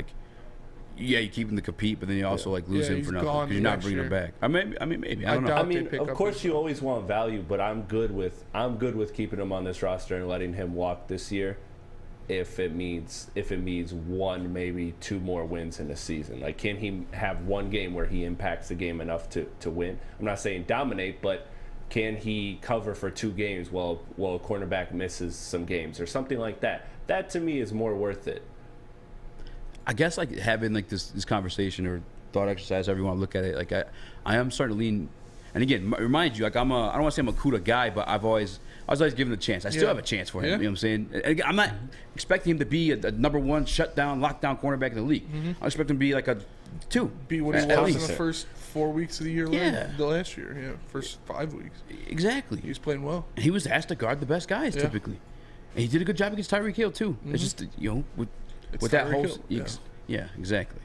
What I was gonna say is I think there is some value to moving him, because as much as you would like to have a competent guy as a backup, I think you have that in Jerry too. Yeah. And again, if you're gonna lose him this year anyway, I agree. It's a crowded room, that's for sure. And again, I'm a Okudah guy. Mm-hmm. I don't know how you want to look at that, but it's a crowded room. There's a lot of guys on 1-year deals. I can see both sides of it for sure. Fuck it, trade him. Fuck it. Why not? He probably wants a fresh start too. Yeah. He needs a fresh start. It's been ugly here for him. Real fucking ugly. Shit's not been sweet. Not sweet at all. Yeah. It almost too like I could tell he was like he's been battered and abused by media too. Like even the interview we had with him, like he felt like hesitant to like took a minute to open up. Yeah. And even then he opened up more obviously once the camera was off, you know? For sure. He's a cool guy, but 100%. You know, he's a good player. But if you're not losing him for nothing, you know, it's a business. At the end of the day, it's a business. And if you're not picking up his 5th-year deal or his 5th-year option. Sorry, Jeff. Sorry, Jeff. I still hope the best for you, obviously. Yeah, me too. Like you said, I'm a Lions fan more than I'm a Okudah fan. Yeah. And, you know, maybe he needs to get in some better shape, and you can hit up Planet Fitness to do that. Because Planet Fitness is the home of the judgment-free zone, where you work out in a non-intimidating, judgment-free atmosphere. The gym that has always been known for being clean is now cleaner than ever. You can get a full-body workout in just 30 minutes of the 30-minute circuit, and all memberships include fitness training. You get all that for just $10 a month, but you can't pull up the Planet Fitness and forget the perks. Because all the Black Card, you get use of amenities such as unlimited tanning, hydro massage chairs, total body enhancement, and access to over 2,000 locations worldwide. So make sure you join in club or online at planetfitness.com. It's Planet Fitness, where your fitness is essential. Love Woodward Sports? Love wearing clothes? Then you should be wearing Woodward Sports clothes. Check out our full line of merch at woodwardsports.com. Just click on Shop. We have all your favorite designs, like Dan Campbell kneecaps, Beverly Hills Golf, Woodward Golf, and of course, our own logoed out merchandise. Men, women, infants, kids all love Woodward Sports. Impress your friends. Impress your boss. Impress your dog. Buy Woodward Sports merch today. At work and at home, we're there with smarter security solutions. Featuring complete automation with customized alerts and more. For over 90 years, we've been the company that's been counted on to protect what matters most, all with personalized service and care. Right now, for a limited time, receive a free video device plus free installation with a new home system. Guardian Alarm. We protect Michigan. We don't like to brag that we are the toughest sports network in Detroit, but we do have a guy named Darren McCarty on our side. Lemieux and McCarty, who've had a good knockdown drag up. There they go, right on the whistle. They were talking to one another. Woodward Sports. What up, though? Welcome back to woodwardsports.com. I'm your boy Eazy, joined by my guy Spin Mo Racks. We got young Chris, JB Smooth on the ones and twos, rocking along on a Monday. If you guys haven't already, please make sure you hit that like button. I see we're at 51.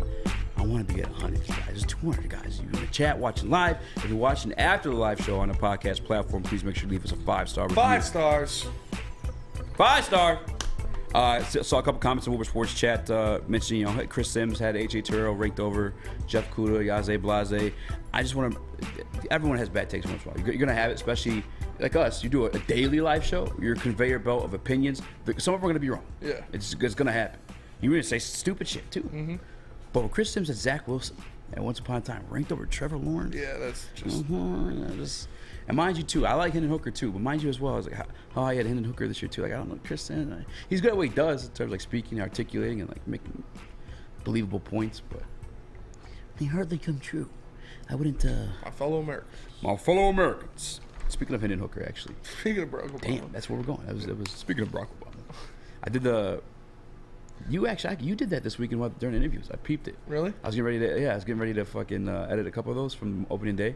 You hit a couple people with those. Really? Yeah, maybe you naturally got the power. You're born to be a leader. My fellow Americans. He's like, I am white. I'm joking. I'm white. I could do it. We got a pretty good track record. Only one loss.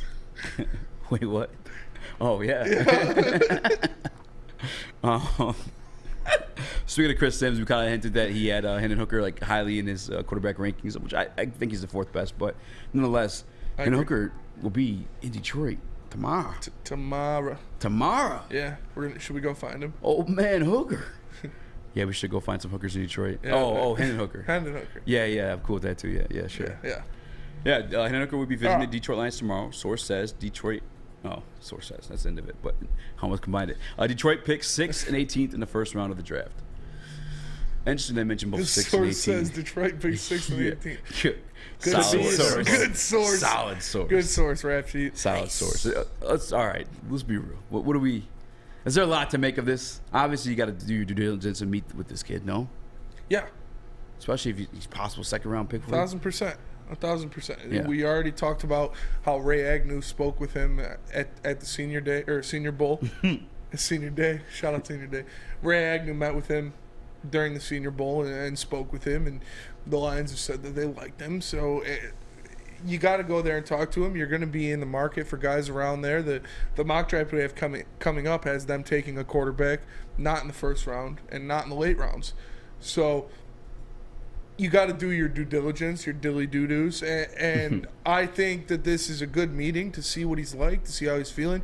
I don't know about, like, your theory of trading back up to 31 or whatever to get him on that fifth-year option. No, it's not. I'm not saying us. I'm just saying, like, it's a possibility for somebody. Somebody, baby. Somebody. I don't know about all that, but this is a guy that you bring in and talk to. This is a guy that you see how he's feeling. You see what is aware of him. And if you're doing that, you know he's on your radar. So everybody that was on our shit last week said, Hooker in Detroit's not happening, man. Well, if they're fucking bringing him in for an interview, that means they're interested in him, all right? You don't just do that for no reason. You don't waste one of those top 30 visits just because you want to buy the guy some mom's spaghetti. Like, this is something that I like because it means they're looking at different avenues. They're looking at different options, and maybe that Teddy Bridgewater deal was a facade, was a smokescreen. Or maybe that proves even more that they are going to get Hendon Hooker. Because maybe Hendon Hooker's not ready to play. So he can't be your backup, so you sign a Teddy Bridgewater, you have Hendon Hooker as that third/IR/practice squad guy. Would you say they're similar in similar players? Play styles? Yeah. I think... Nah, I'm not. They're both black, if that's what you're asking. That's fair. I think Hendon Hooker is a better prospect. Like, I mean, so Teddy was good when he was at Louisville, but Hendon Hooker was Heisman Yeah. candidate good. Like, Yeah. So I don't mind it at all. I don't mind it. Yeah, I mean, like you said, you got to do your homework, and I think they are truly considering drafting him. And as mentioned in the Woodward Sports Chat before or earlier, I never forgot that who mentioned it, but Brad did say that he had conversations with Jared about drafting a quarterback. He's been saying that for 2 years now. I think that they've been very transparent. Again, this is like the culture of this team isn't high character, guys. It's high football character. It's competition from the coaches to the football players to every single position. Even a guy like Jared Goff, who's a veteran, who's been in the Super Bowl, based off the worst no call in NFL history. Nonetheless, I digress. That shit was so bad. It's fucking awful, disgusting. I could puke thinking about it. What was that guy's name? Roby? Was it Roby? Yeah, Nickel Roby Coleman. Nickel Roby no, Coleman. was it? JB, would you mind? I don't. It's not that important. Yeah, but it's really not that important. But now it's gonna bother us. Yeah. Thank you for fucking shit. Piece of shit. But Hendon Hooker, yeah, especially if you're able to nab him in a second, like that's fire. They said it last week. It's fucking home run. That's what they've been preaching since they got here. Competition, upgrading. If you can upgrade a position, you're going to do it, and that includes backup quarterback or eventual future quarterback. Because we don't think, per your head coach's statements, Jared Goff's not going to be here forever. Nickel Roby Coleman. Got it. Nice. Called it. But the 5. But you actually kind of got it. Huh? Chris. There. Yeah, I got it. You got it. You Nice. gotta put the 2 box in there. Yeah. You want to try it in 2 bucks? Yeah. That'll look better. 3, 2, 1. That doesn't look good either. This is not great for audio. 5 stars. Well, all right, one more. Fuck. Do we count that? 3, 2, Rock, 1. paper, scissors, shoot. Oh. All right. Sorry for the audio listeners. Enough ADD. Being But 5 stars. 5 stars. 5 stars. I do think that Hendon Hooker is someone that would obviously produce competition in there. It's a guy that light a fire under some people. Maybe you see the best of Jared Goff if you go out there and get a quarterback in the first 3 rounds. Chris thinks it hurts his feelings. Yeah. You draft Hendon Hooker. Chris does think it hurt, but Chris also gets no bitches. So Confirmed. Under. Can I ask this? So I guess on the Hendon Hooker thing, like, how pissed would you be, if at all? Because you said Brad has a hall pass. Yeah. If it was an 18, because in that tweet, 18's a little much. Rappaport wasn't mentioning the multiple second-round picks they had this year. He mentioned the 2 first-round picks they had this year. Yeah. In regards to the Hendon Hooker visit. 18's a little rich for my blood. It's a little if rich for my blood. You get Jalen Carter, I'm good on every other pick for the rest of the draft. You can go out there and draft a kicker every darts. round. Like, yeah. Literally. You get Jalen Carter, you can do whatever the fuck you want. You can take fucking 6'7" Yeti out of Siberia. Like, I don't care. Just I would be so fucking excited. They got I Jalen would Carter shit my pants if they draft. Like, I'd do it on camera if they draft Jalen Carter. In my head, I've got it on my mind. It's not going to happen. It's just like one of those too good to be true things. Yeah. But it's like the stars are aligning. Like, again, man, you don't know what's going to happen with this team. It's just such a sign of a competent like front office. Yeah. We've been all over the fucking map. All over the map. Cornerback. To not cornerback, or to signing cornerbacks, but maybe still cornerbacks because they're all on like 1-year deals. Jalen Carter, like interesting from Dan Campbell to like Brad Holmes. So I did stupid shit in college. I wouldn't want you guys to know what I did at that age. Yeah. It's Dan Campbell said, you have 1 or 2 bad apples. Wait, did Brad Holmes say that he did stupid shit in college? Yeah, you remember that? No. Oh, dude, the one we were sitting outside, you could hear a fucking annoying ass bird. Yeah. He's like, there's a couple things I did at that age that I wouldn't want you guys to know about. He also broke down the science of the frontal. Damn, bro, they're getting Jalen Carter. I did some real stupid shit in college too, though. So me and Brad Holmes aren't too different. Both black. Yeah. PFF comps. Again, PFF, 5 stars. PFF, 5 star. 5 stars. PFF comps for sure. Lions trainers and doctors got to check them out. It says Adiz 411 in the Woodward Sports chat, which I think they get to do that at the combine too, though. Yeah. Like every team. That's why, like, if you ever Brilliant talk about his combine story, so the longest part about it is like the health checks. Yeah, because you're staying in line and all the screenings. It's each, isn't it? If I'm not mistaken, it's each team's medical doctor, right? I don't know. Probably. I have to confirm that one would be, but I mean, look, do it.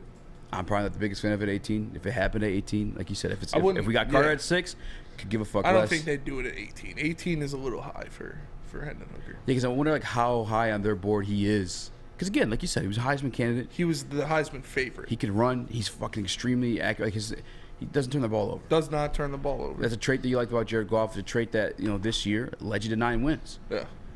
It's maybe they have him high, but this the thing too. As I say, is Vikings are rumored to want him because of the whole Kirk Cousins contract. Yeah. Hey, go figure. No one likes paying quarterbacks a shit ton of money, whatever. Especially Kirk Cousins. That's what I'm saying. But anyway, like out of fear of losing him to another team, maybe you make the jump the same way quarterbacks just go early for that reason in general. Like this fucking only chance to get this guy, might as well get him. So out of that logic, if I have it at 18, I'd have to side with it. Who can relate? I would need a scoop of fucking Jalen Carter at number 6 to be able to swallow that one down. Pause. Whoa. Like I'd probably be pissed at 18. Not pissed, but actually I don't know, dude. He can really do what the fuck he wants. Yeah. Everything's kind of covered. We got an offensive line. You got a quarterback for now that you can at least know you can compete with at the moment. You have wide receivers. You have defensive backs. You have everything but defensive tackle and arguably linebacker. But even linebacker, again, arguably just because Alex only had a damn good year. He did have a good year. Malcolm had a promising first year. He's obviously going to make a jump. You're expecting him to make a jump. Yeah. Alex at least to perform at least the way he did last year. Mm-hmm. Like he could take him at 18, and it would honestly I couldn't fucking argue because he's just fucking nice like that, dude. He really is. I mean, the only needs really are the linebacker and defensive tackle. The dire needs. Dire needs. You get an edge, it's a luxury. You get a fucking cornerback, it's a luxury. Just for the time being. Whatever. For next year's team, it's the 2 biggest holes are, well, it's really just defensive tackle is the hole. Mm-hmm. Like linebacker's not a hole. You've got guys that can play good linebacker. Which we know they're interested in defensive tackle. If they called the 3, I'm just saying it like I don't think it's gonna happen. They move up to 3. I'm talking about the Detroit Lions, but if they did, it's fuck it. I'm saying it's for Jalen Carter, just because they made the call for Jeffrey Simmons. Yeah, like confirmed made the call for Jeffrey Simmons. So obviously they're interested in filling that hole with something of value in terms of like high caliber player. But maybe that's this guy. Maybe Brad just calls on everything. Obviously he called to move up to 3. Mm-hmm. He did call for Jalen Ramsey. He didn't call, or he did, yeah. So like he's just maybe he's a fucking man. He's he'll improve. He'll improve if there's a reason to improve. He'll do it. When we get back, we have my guy Detroit KoolAid, one of the biggest supporters since we got out the mud. Man, I really appreciate KoolAid's Dent, one of the coolest dudes on planet Earth. I love that guy to death. He's joining us to talk about Dwane Casey as well as the Pistons exit interviews today. Mm-hmm. But not before I tell you guys about Alta. Uptime. Detroit's in need of a quick rebuild with all these teams. Are being real about it, and they should probably call Alta, because Alta Rent's got you covered. We don't need rentals. We need the real deal, but they still got you covered. Give them a call today, 844-GO-TO-ALTA. Again, that's 844-GO-TO-ALTA. Alta Rent, where uptime matters. The only sports network in Detroit that starts with a W. You know, because we win. Woodward Sports, Detroit's winning sports network. You're about to be shell-shocked. The catch of the day is in. Big Boy Seafood Fest is officially back. Join us for some of your favorites like our popcorn shrimp and pike perch platters and our classic fish and chips. This year, we've reeled in some fresh catches like our shrimp Alfredo, shrimp stir fry, and our fish sandwich. And especially, don't forget about our all-you-can-eat Friday night fish fry buffet. Every day is a fish fry at Big Boy. Hi, I'm Dr. Jason Olafson, DC, the founder of the Custom Health Centers, and we've helped thousands of people learn how easy it is to lose weight and keep it off with our customized weight loss and body contouring programs. With Custom Health, you don't feel hungry, you eat well. My name is Simeon Timbuk, and I've lost 71 pounds on the program. Call us at 844-789-THIN or visit CustomHealthCenters.com for a free consultation and get started for as little as $5 a day. We are the network for Detroit by Detroiters. Welcome to the Woodward Sports Network. What up, though? Welcome back to WoodwardSports.com. I'm your boy Eazy, joined by my guy Spin Mo Rex. What up, though? Chris, JB Smooth. We're rocking along on a Monday. Hit that like button, guys. We're at 58. I at least want to be at 69. Can we come on for the fellas? Let's do it one more time for the one time. 5-star review on my podcast platforms. 5 stars. 5-star review on this mock draft question. 5 stars. Mock draft from PFF, a 3-round mock. 3-round mock. Which did they do it for all teams, or like Lions, or like a special? Just, I don't know, but they just threw the Lions up there. Okay. Break it down for us. What we got so here? First things first, number 6 overall, they take Tyree Wilson. Okay. Edge, Texas Tech. All right, turn it off. 18, they take Quentin Johnston, wide receiver, TCU. At 48, they grab Steve Avila, one of the most versatile and best offensive linemen in this draft. And at 55, they take Jack Campbell. And at 81, Tanner McKee, quarterback out of Stanford. In the 3rd round.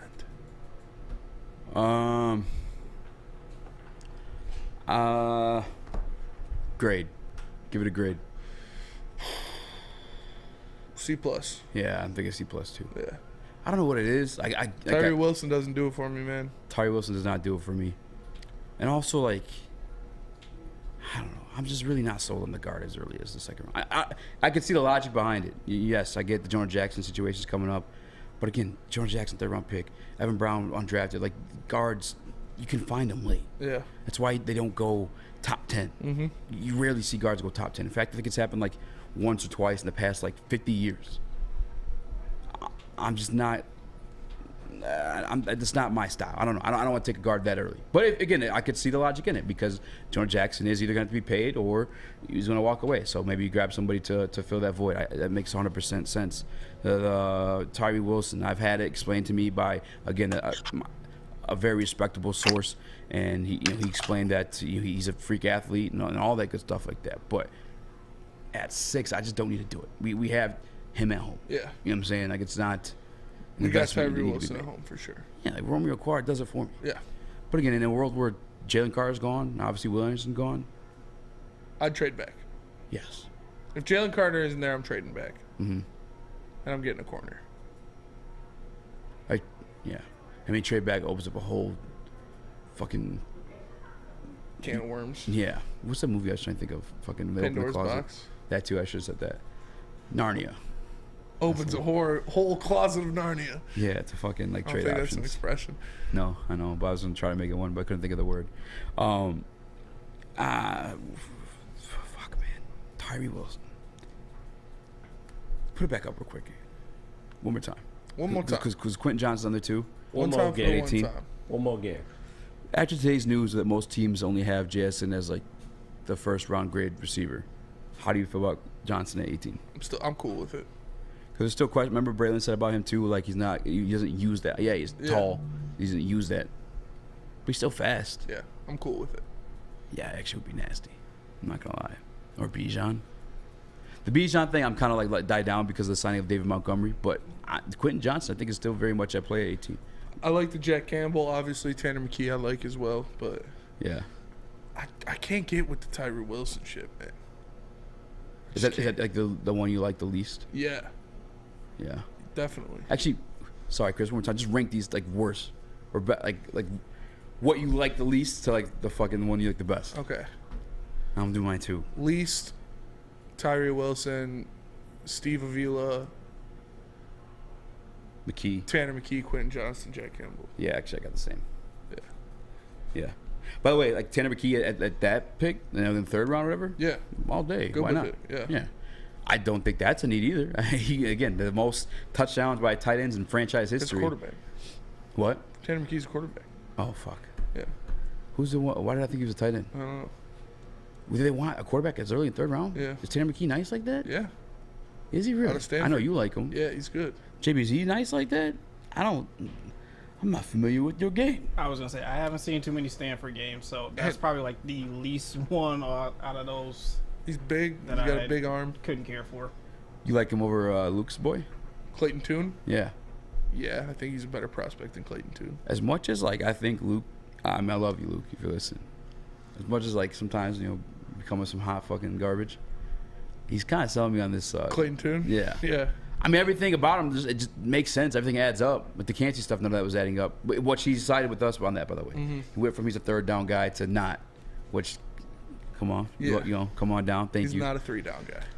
But on the Clayton Tune stuff, I mean, he's 6'4". He does run fast. He has like the athletic profile of a quarterback you'd like. Fuck, I mean, I'd take him. Tanner McKee, I can't really speak on.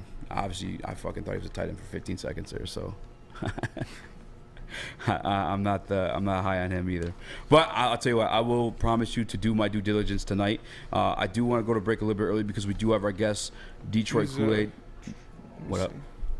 I'm trying to find his 40 time. Tanner McKee's? Yeah, he did not run the 40. Which also? But he's 6'6", 231. The 40 he's got a cannon. In the combine was created to measure or to like time gunners on special teams. Yeah. Like there's rarely, maybe outside of like receivers going down a streak, how often are you able to run 40 yards? Yeah, straight 40-yard dash in an NFL game. Like, Yeah. And my quarterback too. I mean, I guess actually I'd be impressed if my quarterback ran a fast 40. I'm not tripping, for sure actually, because they get like the cleanest Burst, pockets. yeah. Yeah. Because you never know when they're gonna run for sure. And you got an opening in the pocket that could be a straight line for a quarterback. Did you find his 40? What did he No, run? he didn't run the 40. He didn't run the 40? Yeah. Tanner McKee's a third-round pick. He didn't run the 40? Yeah. Fuck that guy. Fuck Tanner McKee. Mike Renner, I'm not going to disrespect you because we're going to reach out. We're going to have a... He had a 4.41 20-yard shuttle. I got to be honest with you, Spinny. I don't know what a good shuttle time is. He had a 9.6 broad jump and a 33-inch vertical jump. That's good. Yeah. But then Like I say, 6'6", 231. He's got a cannon. Like. Do you have his numbers from last year? Let me find it. JB, can you guys race to pull up his college numbers, Tanner McKee? Should I make this a poll? Are you guys? Am I missing out on Tanner McKee? Should I be hyping this one up? He had 2,947 yards, 13 touchdowns, 8 interceptions. Okay. Adiz 411 Woodward Sports Chat. Detroit don't need another Vila after the Tigers. I agree with that too. Everyone else is surprised by him being 6'6". I don't care about him being tall. You guys remember who's that guy that all played? quarterbacks are tall except for Bryce Young and Ryan Mallett. Was he like 6'6"? Jared Goff's like 6'5". Paxton Lynch was like fucking like 6'6". Like I don't fucking know, dude. I can't. It's a nice trait to have, sure, but if there's other traits along with it, I can't just like say you're gonna be a guy. No, he's not a mobile guy, but Yeah. he's tall. He's got a big arm, and he can make plays, like with his arm. Yeah, he's pretty accurate. He's 62% last year, 65% in 2021. touchdown interceptions. 15 and 7 in 2021. Oh, that's pretty good. Yeah. Well, last year. I already said it, but 13 and 8. Ew. Where do you play again? Stanford? Stanford. Yeah, they run the ball a lot. Still, like, post Jim Harbaugh? Yeah. I'll do the homework tonight. I have a feeling I'm probably not going to be on board with it, but I'll promise you I'll try to leave that bias at the YouTube search. Tanner McKee trash. Yeah, I just accidentally fucking type it in. Tanner McKee, still better than golf, but trash. No, I'm playing. I can't. I don't know, man. If I'm taking a quarterback, I'm probably going to take Hooker. Just as we discussed before. Tell us about Swiss. I'll tell you guys about Swiss Insurance because that's the reason why the Detroit Lions are trying to sign Teddy Bridgewater or draft a quarterback. This year, they want some insurance behind Jared Goff. If you want some insurance behind you or your business, hit up my guy Mark at Swiss Insurance. That's Mark at SwissINS.com. If you guys want to email him, send him your mock draft. Ask him to grade him. It's Mark at SwissINS.com. We're the Woodward Heavyweights. We'll be right back with Detroit KoolAid. We don't like to brag that we are the toughest sports network in Detroit, but we do have a guy named Darren McCarty on our side. Lemieux and McCarty, who've had a good knockdown drag up. There they go, right on the whistle. Baby, talking to one another. Woodward Sports. Introducing the Planet Fitness Guide to getting that post-workout glow. Step 1. What's your why? More epic energy? Better sleep? Blow off steam? Step 2. Join Planet Fitness for just $10 a month and get moving in our clean and spacious clubs. Step 3. Bask in that post-workout glow. Join Planet Fitness today for just $10 a month. Join today at any of the 50-plus Detroit area locations.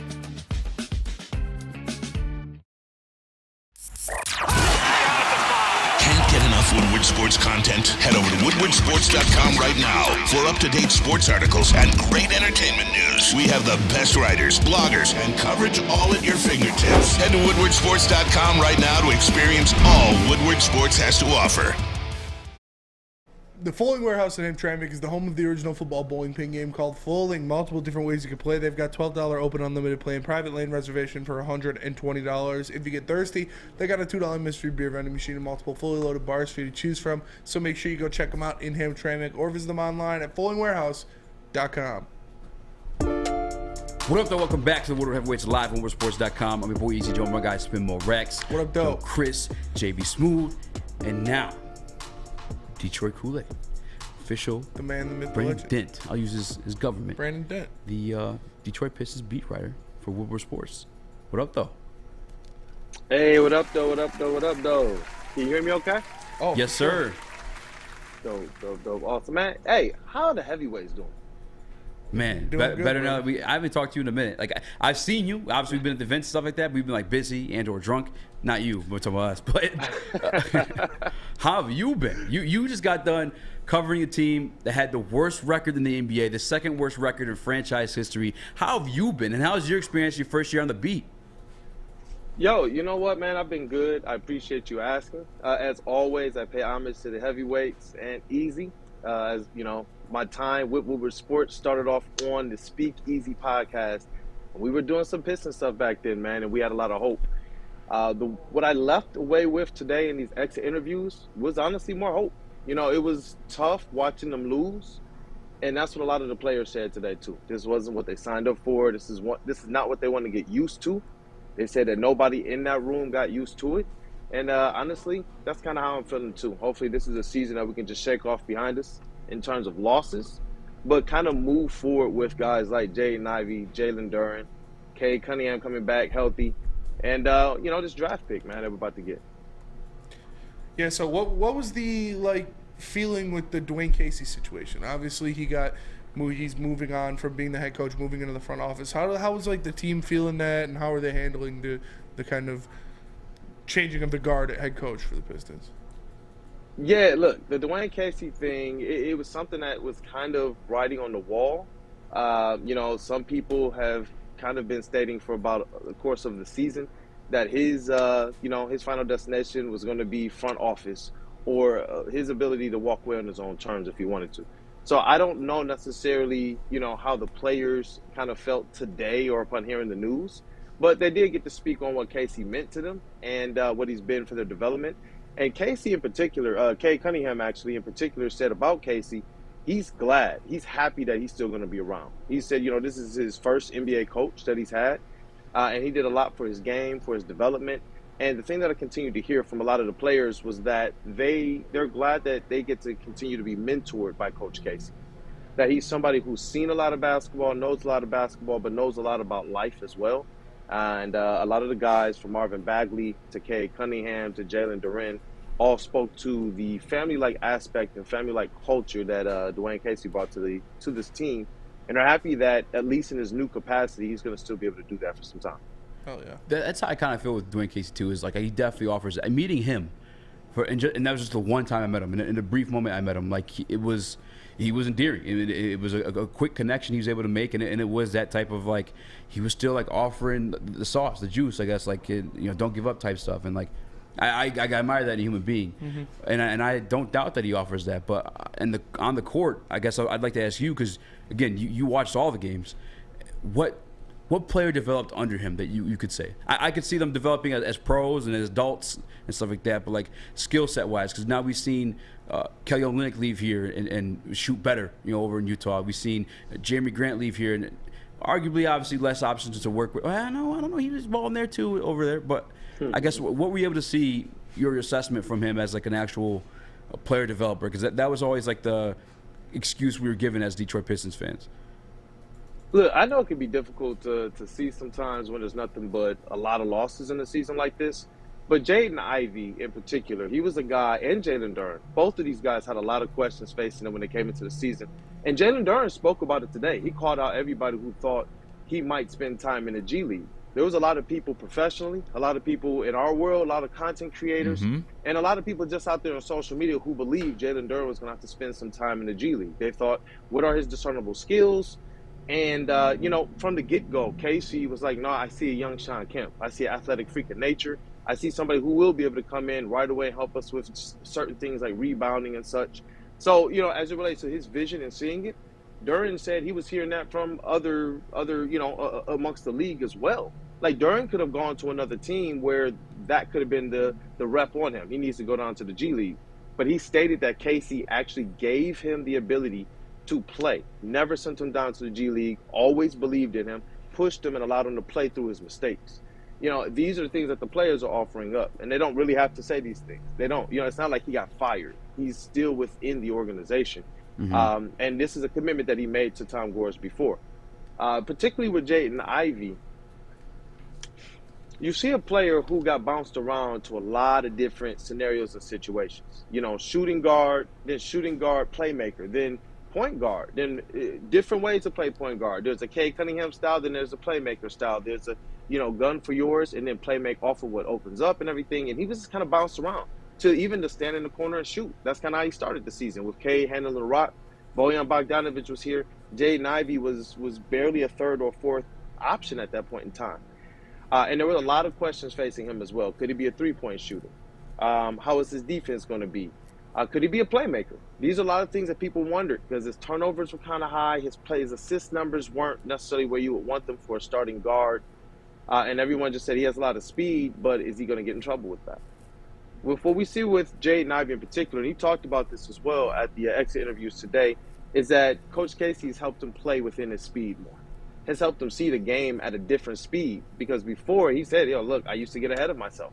Now I'm able to slow down. And he also spoke to this notion of Coach Casey instilling confidence in him, by allowing him to be able to play through his mistakes and working with him, except for on this one component. They said defense. They were on Jaden Ivey all year about his defense. And about midway through the season, he was able to go to, and these are his words, Coach John Beilein, and say, hey, look, man, I got to do better on my defense. I need to close out better. I need to defend one-on-one better. I need to do better for my team defensively. And these are things that come way of Coach Casey being able to sit down with, your top lottery draft pick. Ivey is not short on pride.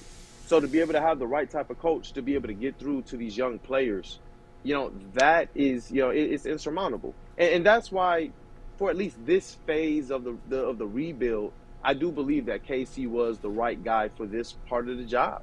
And I believe that going forward, he's still able to work with these players. Like, to hear these players talk about the different personnel from the organization that they work with beyond Dwane Casey, it leads me to believe that Dwane Casey is still going to be playing a vital role in these young players' development. Isaiah Stewart, he went from a player as well that was, we thought future kind of like Ben Wallace, maybe Jason Maxill at the worst. And now we're looking at a guy who set out this year to say, you know what, I want to play like Al Horford. And at the end of the year, those stats look like Al Horford. His three-point shooting looks like Al Horford. And he looks like a different player, going from the 5 position to the 4. And so this is just kind of some sprinkles of some of the guys that have, at least said that Casey has helped them. And you can actually see, based on the amount of positions and how they've been put in different scenarios and situations as young players, sometimes you forget that they're young players. Sometimes you forget Isaiah Stewart is only in year 3.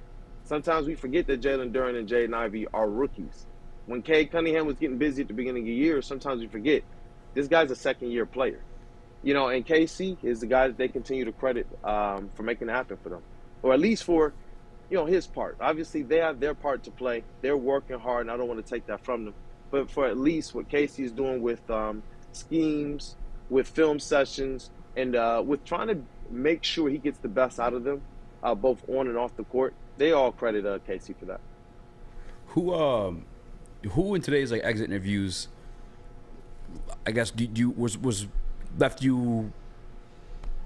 I'm looking for the word. Who was impressive for you hear Dan Campbell speak and you're left motivated, damn, he had me hanging off the seat of every word. He meant every word he said. He's passionate. He's hungry for next year to come back and be better. Was there any interview like that for you today with the Detroit Pistons? You know what? Let me start here because I was gonna go with the easy ones, and that's Jalen Duren and his afro. That without speaking words, that sent shockwaves, bro. And then Cade Cunningham had some words to say. You could tell he's just ready to get out there and play. But Isaiah Livers, man. Isaiah Livers sat down, and he was just the first question was, well, hey, what are your positives? What's going on with this season? We know a lot of losses. How's it looking going ahead? And he just started off with, I'm never used to, and I don't want to get used to losing. I want to win games. So, I don't find many positives in losing. But if you're going to ask me that, out of this bunch, I know that these guys care. They don't want to be losing. They're not getting comfortable. They're not loafing. They're not next year's the year. And these are things that we've kind of talked about too, at Woodward and everything. If these guys are really clued in and if they're keeping the fire going despite the fact that they were probably tanking, how do you keep that fire going to try and win games in a year where realistically you need to land in the top 5 of a transformative draft? And so Isaiah Livers, it was that comment for me. I was just okay, I like that. Because Isaiah Livers is kind of no nonsense, a little bit older player on the team, even though he's a younger guy NBA-wise in terms of years played. So it was good to know. He said he continued to encourage the guys. We got to continue to keep our spirit and keep our fight up. Beyond that, Cade Cunningham said that next year, quote unquote, is the year. They're trying to be good. They're not trying to loaf. They're not trying to lose. A lot of the players continue to echo that sentiment. Obviously, health is going to depend. He's going to play a big role, as well as whatever Troy Weaver does, man. This is one of the most pivotal free agencies and off seasons that the Pistons will have had since they signed Ben Gordon and Charlie Villanueva. I didn't even mean to bring those names up on your show, but I'm just saying, it means that much. Yeah. It means that much. It really does. They have to get this one right because the tone that you're hearing from these guys is that they're pissed off that they were losing this year. Mind you, they started the year off stating, we are here to compete nightly now, and then Cade Cunningham got hurt. When they all stated that. When Cade went down, this was realistically about making sure we get the most out of our players. So they accelerated Jaden Ivey's development, and towards the end of it, my man was looking more like a superstar. I continue to say this. I thought at first he would be, Robin to Cade's Batman, Cade's Crusader. But my man is looking like Superman, yo. Put him on the Justice League, no Teen Titans type stuff. He's looking like a bona fide future star and somebody who can handle that type of pressure next to Cade Cunningham. Yeah, so looking forward to next year, you're looking at it. I got 2 questions for you. One would be, I've set it at a 35 win mark. I want to see at least 35 wins for the Pistons next year. I think it's doable with, obviously, you put Cade Cunningham on this team this year, everybody's talking about, you can't expect them to jump up 20 wins. Realistically, you're not jumping up 20 wins because if you put Cade Cunningham on this team this year healthy, that is at least a 22, 23 win season at the very least. So what do you expect? How big of a jump do you expect them to make in wins, losses? And then how do they solve that front court, that crowded front court with obviously Jimmy Wise, you got JD, got Stewart coming back, and Bagley? How do they kind of quell that situation, and how many wins are you looking at the improvement from?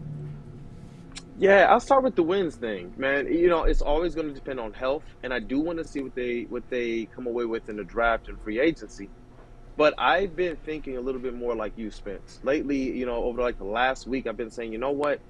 With the way Jaden Ivey's playing and the excitement that we have for him coming into the season, with the way Jalen Duren is playing and all the questions he's answered and beyond, with who Isaiah Stewart was, like we look at the bench, Isaiah Stewart, Alec Burks, Cade Cunningham, all sitting on the bench, man.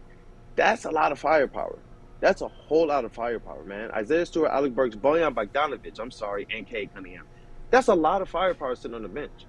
And when Cade Cunningham was kind of at his peak during the season, he was averaging about 27 and like 9, and they were giving some teams some tough times. To end last season with what I believe to be a less talented team but a better defensive team, they went on a 10-14 stretch with Cade Cunningham post All-Star break. I'm talking about going from like a 200 winning percent to upwards over 400. Based on the metrics, based on what we've seen this team do prior, and based on where we think they should go, I don't see why they shouldn't be trying to shoot for 30 to 35 wins next season. I do want to see what Troy Weaver does because they need more help. They need more talent. They need more like veteran guys who know how to play the game and aren't still learning how to play. And I don't mean, you know, your Kojos and your Rodney McGruders. I mean those veterans that can still get out there and play the game at a high level for you and go out there and really, really take over a game if, you know, one of these younger players aren't really hitting or meeting the mark. You know, so yeah, I believe somewhere between 30 and 35 to start this year. I thought healthy, 30 wins was something that they could have gotten with Cade Cunningham. If he is the star that we believe he is to be, I don't see why they can't get to that mark. You know, now to get to the play-in and challenge for the play-in tournament, teams have been hitting about 40 wins to kind of get into that. That one, if it stays high, might be a little tough to reach. But I want to see these guys in it towards the last, you know, month or two of the season next year. As it relates to your second question, though, the big men, they're trying different combinations to see what works. And Casey and Troy Weaver actually spoke about that when they brought in James Wiseman. I think that the situation right now, at least among these big three, is already working itself out hierarchically. It looks like, to me, Isaiah Stewart and Jalen Duren might be the best set of bigs to kind of play together. They give you the best defense. They give you kind of a decent amount of offense, even though they might not be as better offensively skilled as Wiseman or as Bagley. But they just kind of give you that grit that we needed. You know, it's a lot of times we saw with scoring, you know, like the other night, I forget who was playing. I believe it was the Nets, and it was like 47-34 after the first quarter. 34 is a lot. We gave up 47 points. Yeah. So it's like I want to see this team kind of trend back towards defense, and that's why they got the two bigs. They've been getting beat up this year by teams that have two bigs, that can deploy two bigs at any time in the game, and they're starting like that with Cleveland, Milwaukee, Chicago, and other teams. And so Troy Weaver believes in that strategy, but they do believe that they need to have their guys be able to space the floor. You know, I got to ask Marvin Bagley that today at the exit interviews about what is he doing to add to his game to be able to stretch the floor more, especially if his three-point shooting is not coming along the same way we see like Isaiah Stewart's. The same way we've seen Jimmy Wise be able to have like a shot that we're like, yo, if he works on it, maybe it will come around. I feel more comfortable with him shooting it. With Marvin Bagley, what I've seen him do kind of to close the season, and he's done this in previous games in last year as well, is realistically take the ball from and take his man off the dribble from the perimeter. Mm-hmm. If these bigs can continue to add skills like that to their game, where they can take guys off the perimeter or pass it effectively or cut, be nimble enough, they can make it work on offense. Where it gets a little clogged up is on defense. Marvin Bagley, you know, James Wiseman, Isaiah Stewart, Jalen Duren, you want to see all of these guys take steps forward defensively. Because right now, that's kind of the hodgepodge. Casey has had to make rotational changes this year based on who can play the best defense as a big. And he can't have sometimes both defensive bigs in at the same time, because then what do you go to when one of them or both of them gets in foul trouble? And so, yeah, I think they can make it work, but where they need to take the step forward is on defense. All of the bigs they have are practically pretty versatile. Yeah. Isaiah Stewart can kind of play both spots. Duren can kind of play both spots, even though you'll probably slate him to the 5 and Stu to the 4. And then Bagley and Wiseman are two guys that can play the 4 and the 5 as well. more effective probably at the 4 with their skill sets. But that's honestly the best way to do it. I wouldn't be surprised if Troy Weaver went and added another big to this roster, though, to make things even more complicated. Jeez. Hopefully it's Wemby. You know what I'm saying? Yeah, hopefully. Hey, do you mind if we keep you through break? Close out the show with you? No problem, man. No problem, bro. Hell yeah. Cool, man. First, let me tell you guys about Lady Jane's, because you can walk into any Lady Jane's for an award-winning haircut experience and automatically enter in your chance to win not 1, but 2 vehicles from your choice, courtesy of Les Stanford Buick GMC of Ferndale. That's right, 2 cars. 1 for you and 1 for your wife, girlfriend, or best bud. Lady Jane's open 7 days a week. Walk in anytime. It's wicked awesome. Saturdays at 1 p.m. Make sure you're watching WoodwardSports.com for our new show, Chompin' Puck. He shoots! He scores! With 4-time Stanley Cup champion Darren McCarty and Michael Gentry, Chompin' Puck is taking the Detroit hockey community and giving them a voice. Pros to Joes. You'll get the best Detroit hockey coverage around. Chompin' Puck. Saturdays 1 p.m. on WoodwardSports.com. The sports marketing agency would not be who we are without great community partners like Higuera Health and Carol Zuniga. It's an awesome opportunity to partner with your organization. Higuera Health is a comprehensive behavioral health organization. We serve children through older adults with mental health, substance use, and developmental disabilities across Western Wayne counties, and really excited to now be in downriver communities as well. Give us a call at 734-458-4601. You have an opinion? Make sure it's seen and heard. Corner, jumper, tweet us, hop on the YouTube chat, slide in the DMS at Woodward Sports on all social media. What up, though? Welcome back to Woodward Heavyweights live on WoodwardSports.com. I'm your boy Eazy Joe, my guy Spitmo Rex. What up, though? Detroit KoolAid in the building. Well, not in the building, virtually, but whatever. Hit the like button. KoolAid, I got to ask you, because a lot of us here in studio, and on heavyweights at least, we're kind of excited about the prospect of a possibility of Ime Udoka. Let's kill that one. Yeah, Ime Udoka. Apologize, Udoka. Nonetheless, I know there was a situation with the Motor City Cruise where general manager was fired because of a similar situation. And then I also know that Rex Kalming, that we got to meet when we met up with you at LCA this year, I know he's been given opportunities to perform as the head coach when Dwane Casey had to step out and Summer League and all the good stuff like that. Do you feel like he's been groomed at all to take over as the head coach? And should Pistons fans, are we allowed to be excited for a prospect like Ime Udoka? I think that we can be excited. I believe that Troy Weaver is going to do his due diligence, man, and turn over every stone, because he has to get this pick right. It's his first coaching hire.